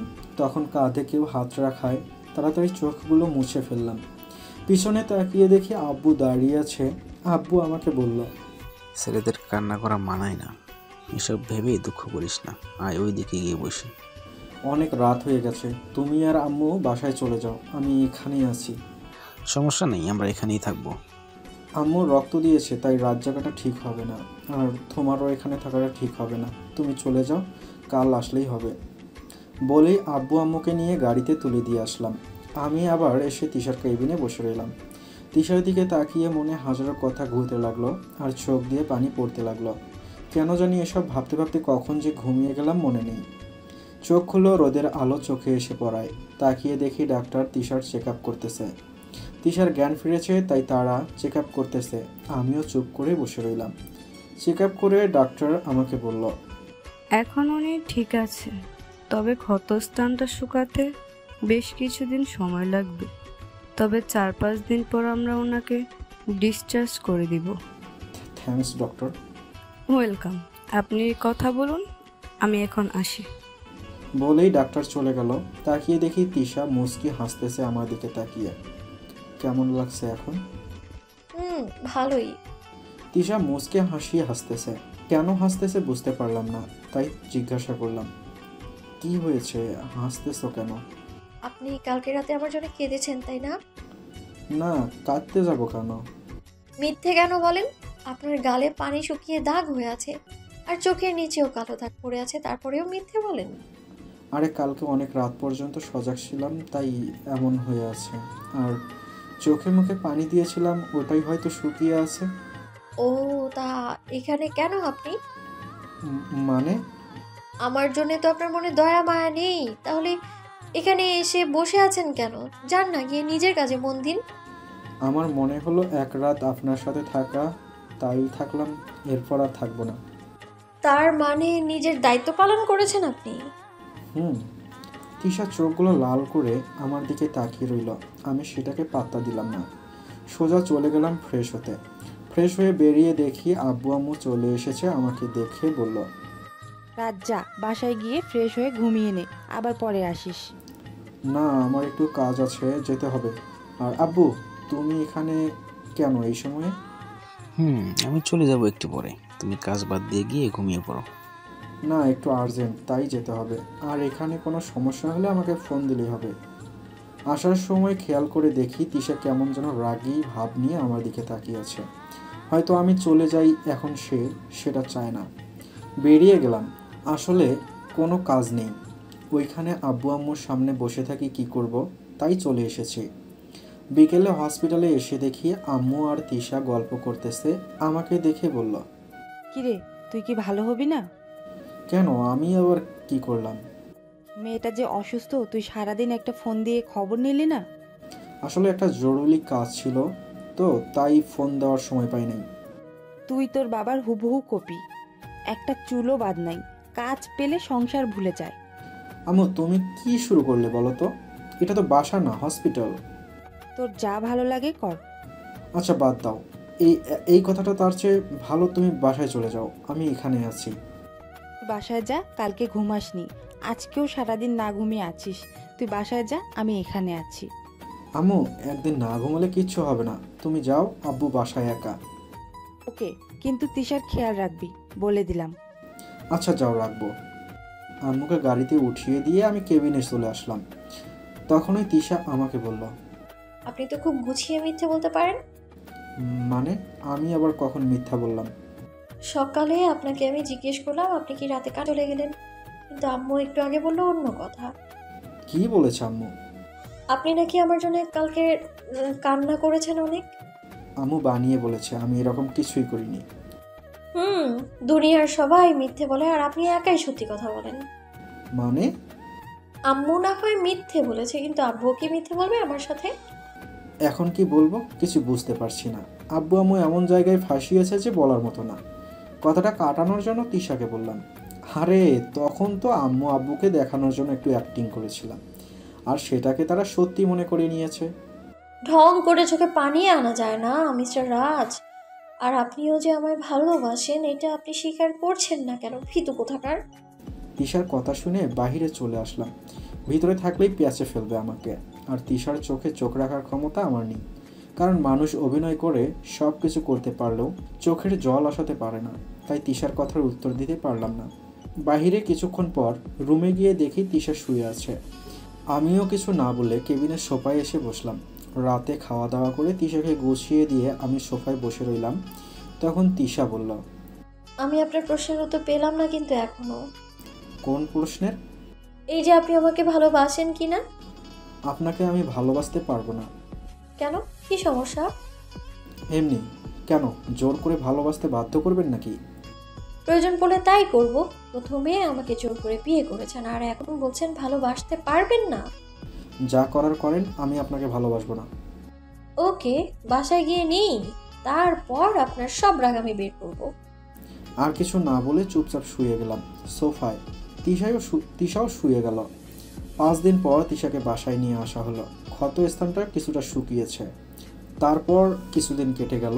তিশা এখনও পুরোপুরি সুস্থ হয়নি, তবে অনেকটাই ভালো হয়ে গেছে। বিকেলে বসেছিলাম রুমে, তখন ওই তিশা আসলো। এসেই আমাকে বলল, এখন তো প্রায় সুস্থ হয়ে গেছি, এখন চলেন না দুজনে গিয়ে বাইরে ঘুরে আসি। আগে সুস্থ হয়ে নিন, তারপর এসব নিয়ে ভাবা যাবে। আর পঙ্গু মানুষ নিয়ে আমি কি ঘুরতে যাব নাকি? কথাটা শুনে তিশার মুখটা রাগে লাল হয়ে গেল। রাগে মুখ নিয়ে তাকিয়ে থাকলো কিছুক্ষণ, তারপর রুম থেকেই চলে গেল। রাতে খাওয়া দাওয়া করে দিলাম। রুমে এসে দেখি সোফায় পানি দিয়ে ভিজিয়ে রেখেছে। তাই তিশাকে বললাম, এটাতে পানি ঢেলে রেখেছো কেন? আমি কেন? আপনি জানেন না আমি এইখানে ঘুমাই?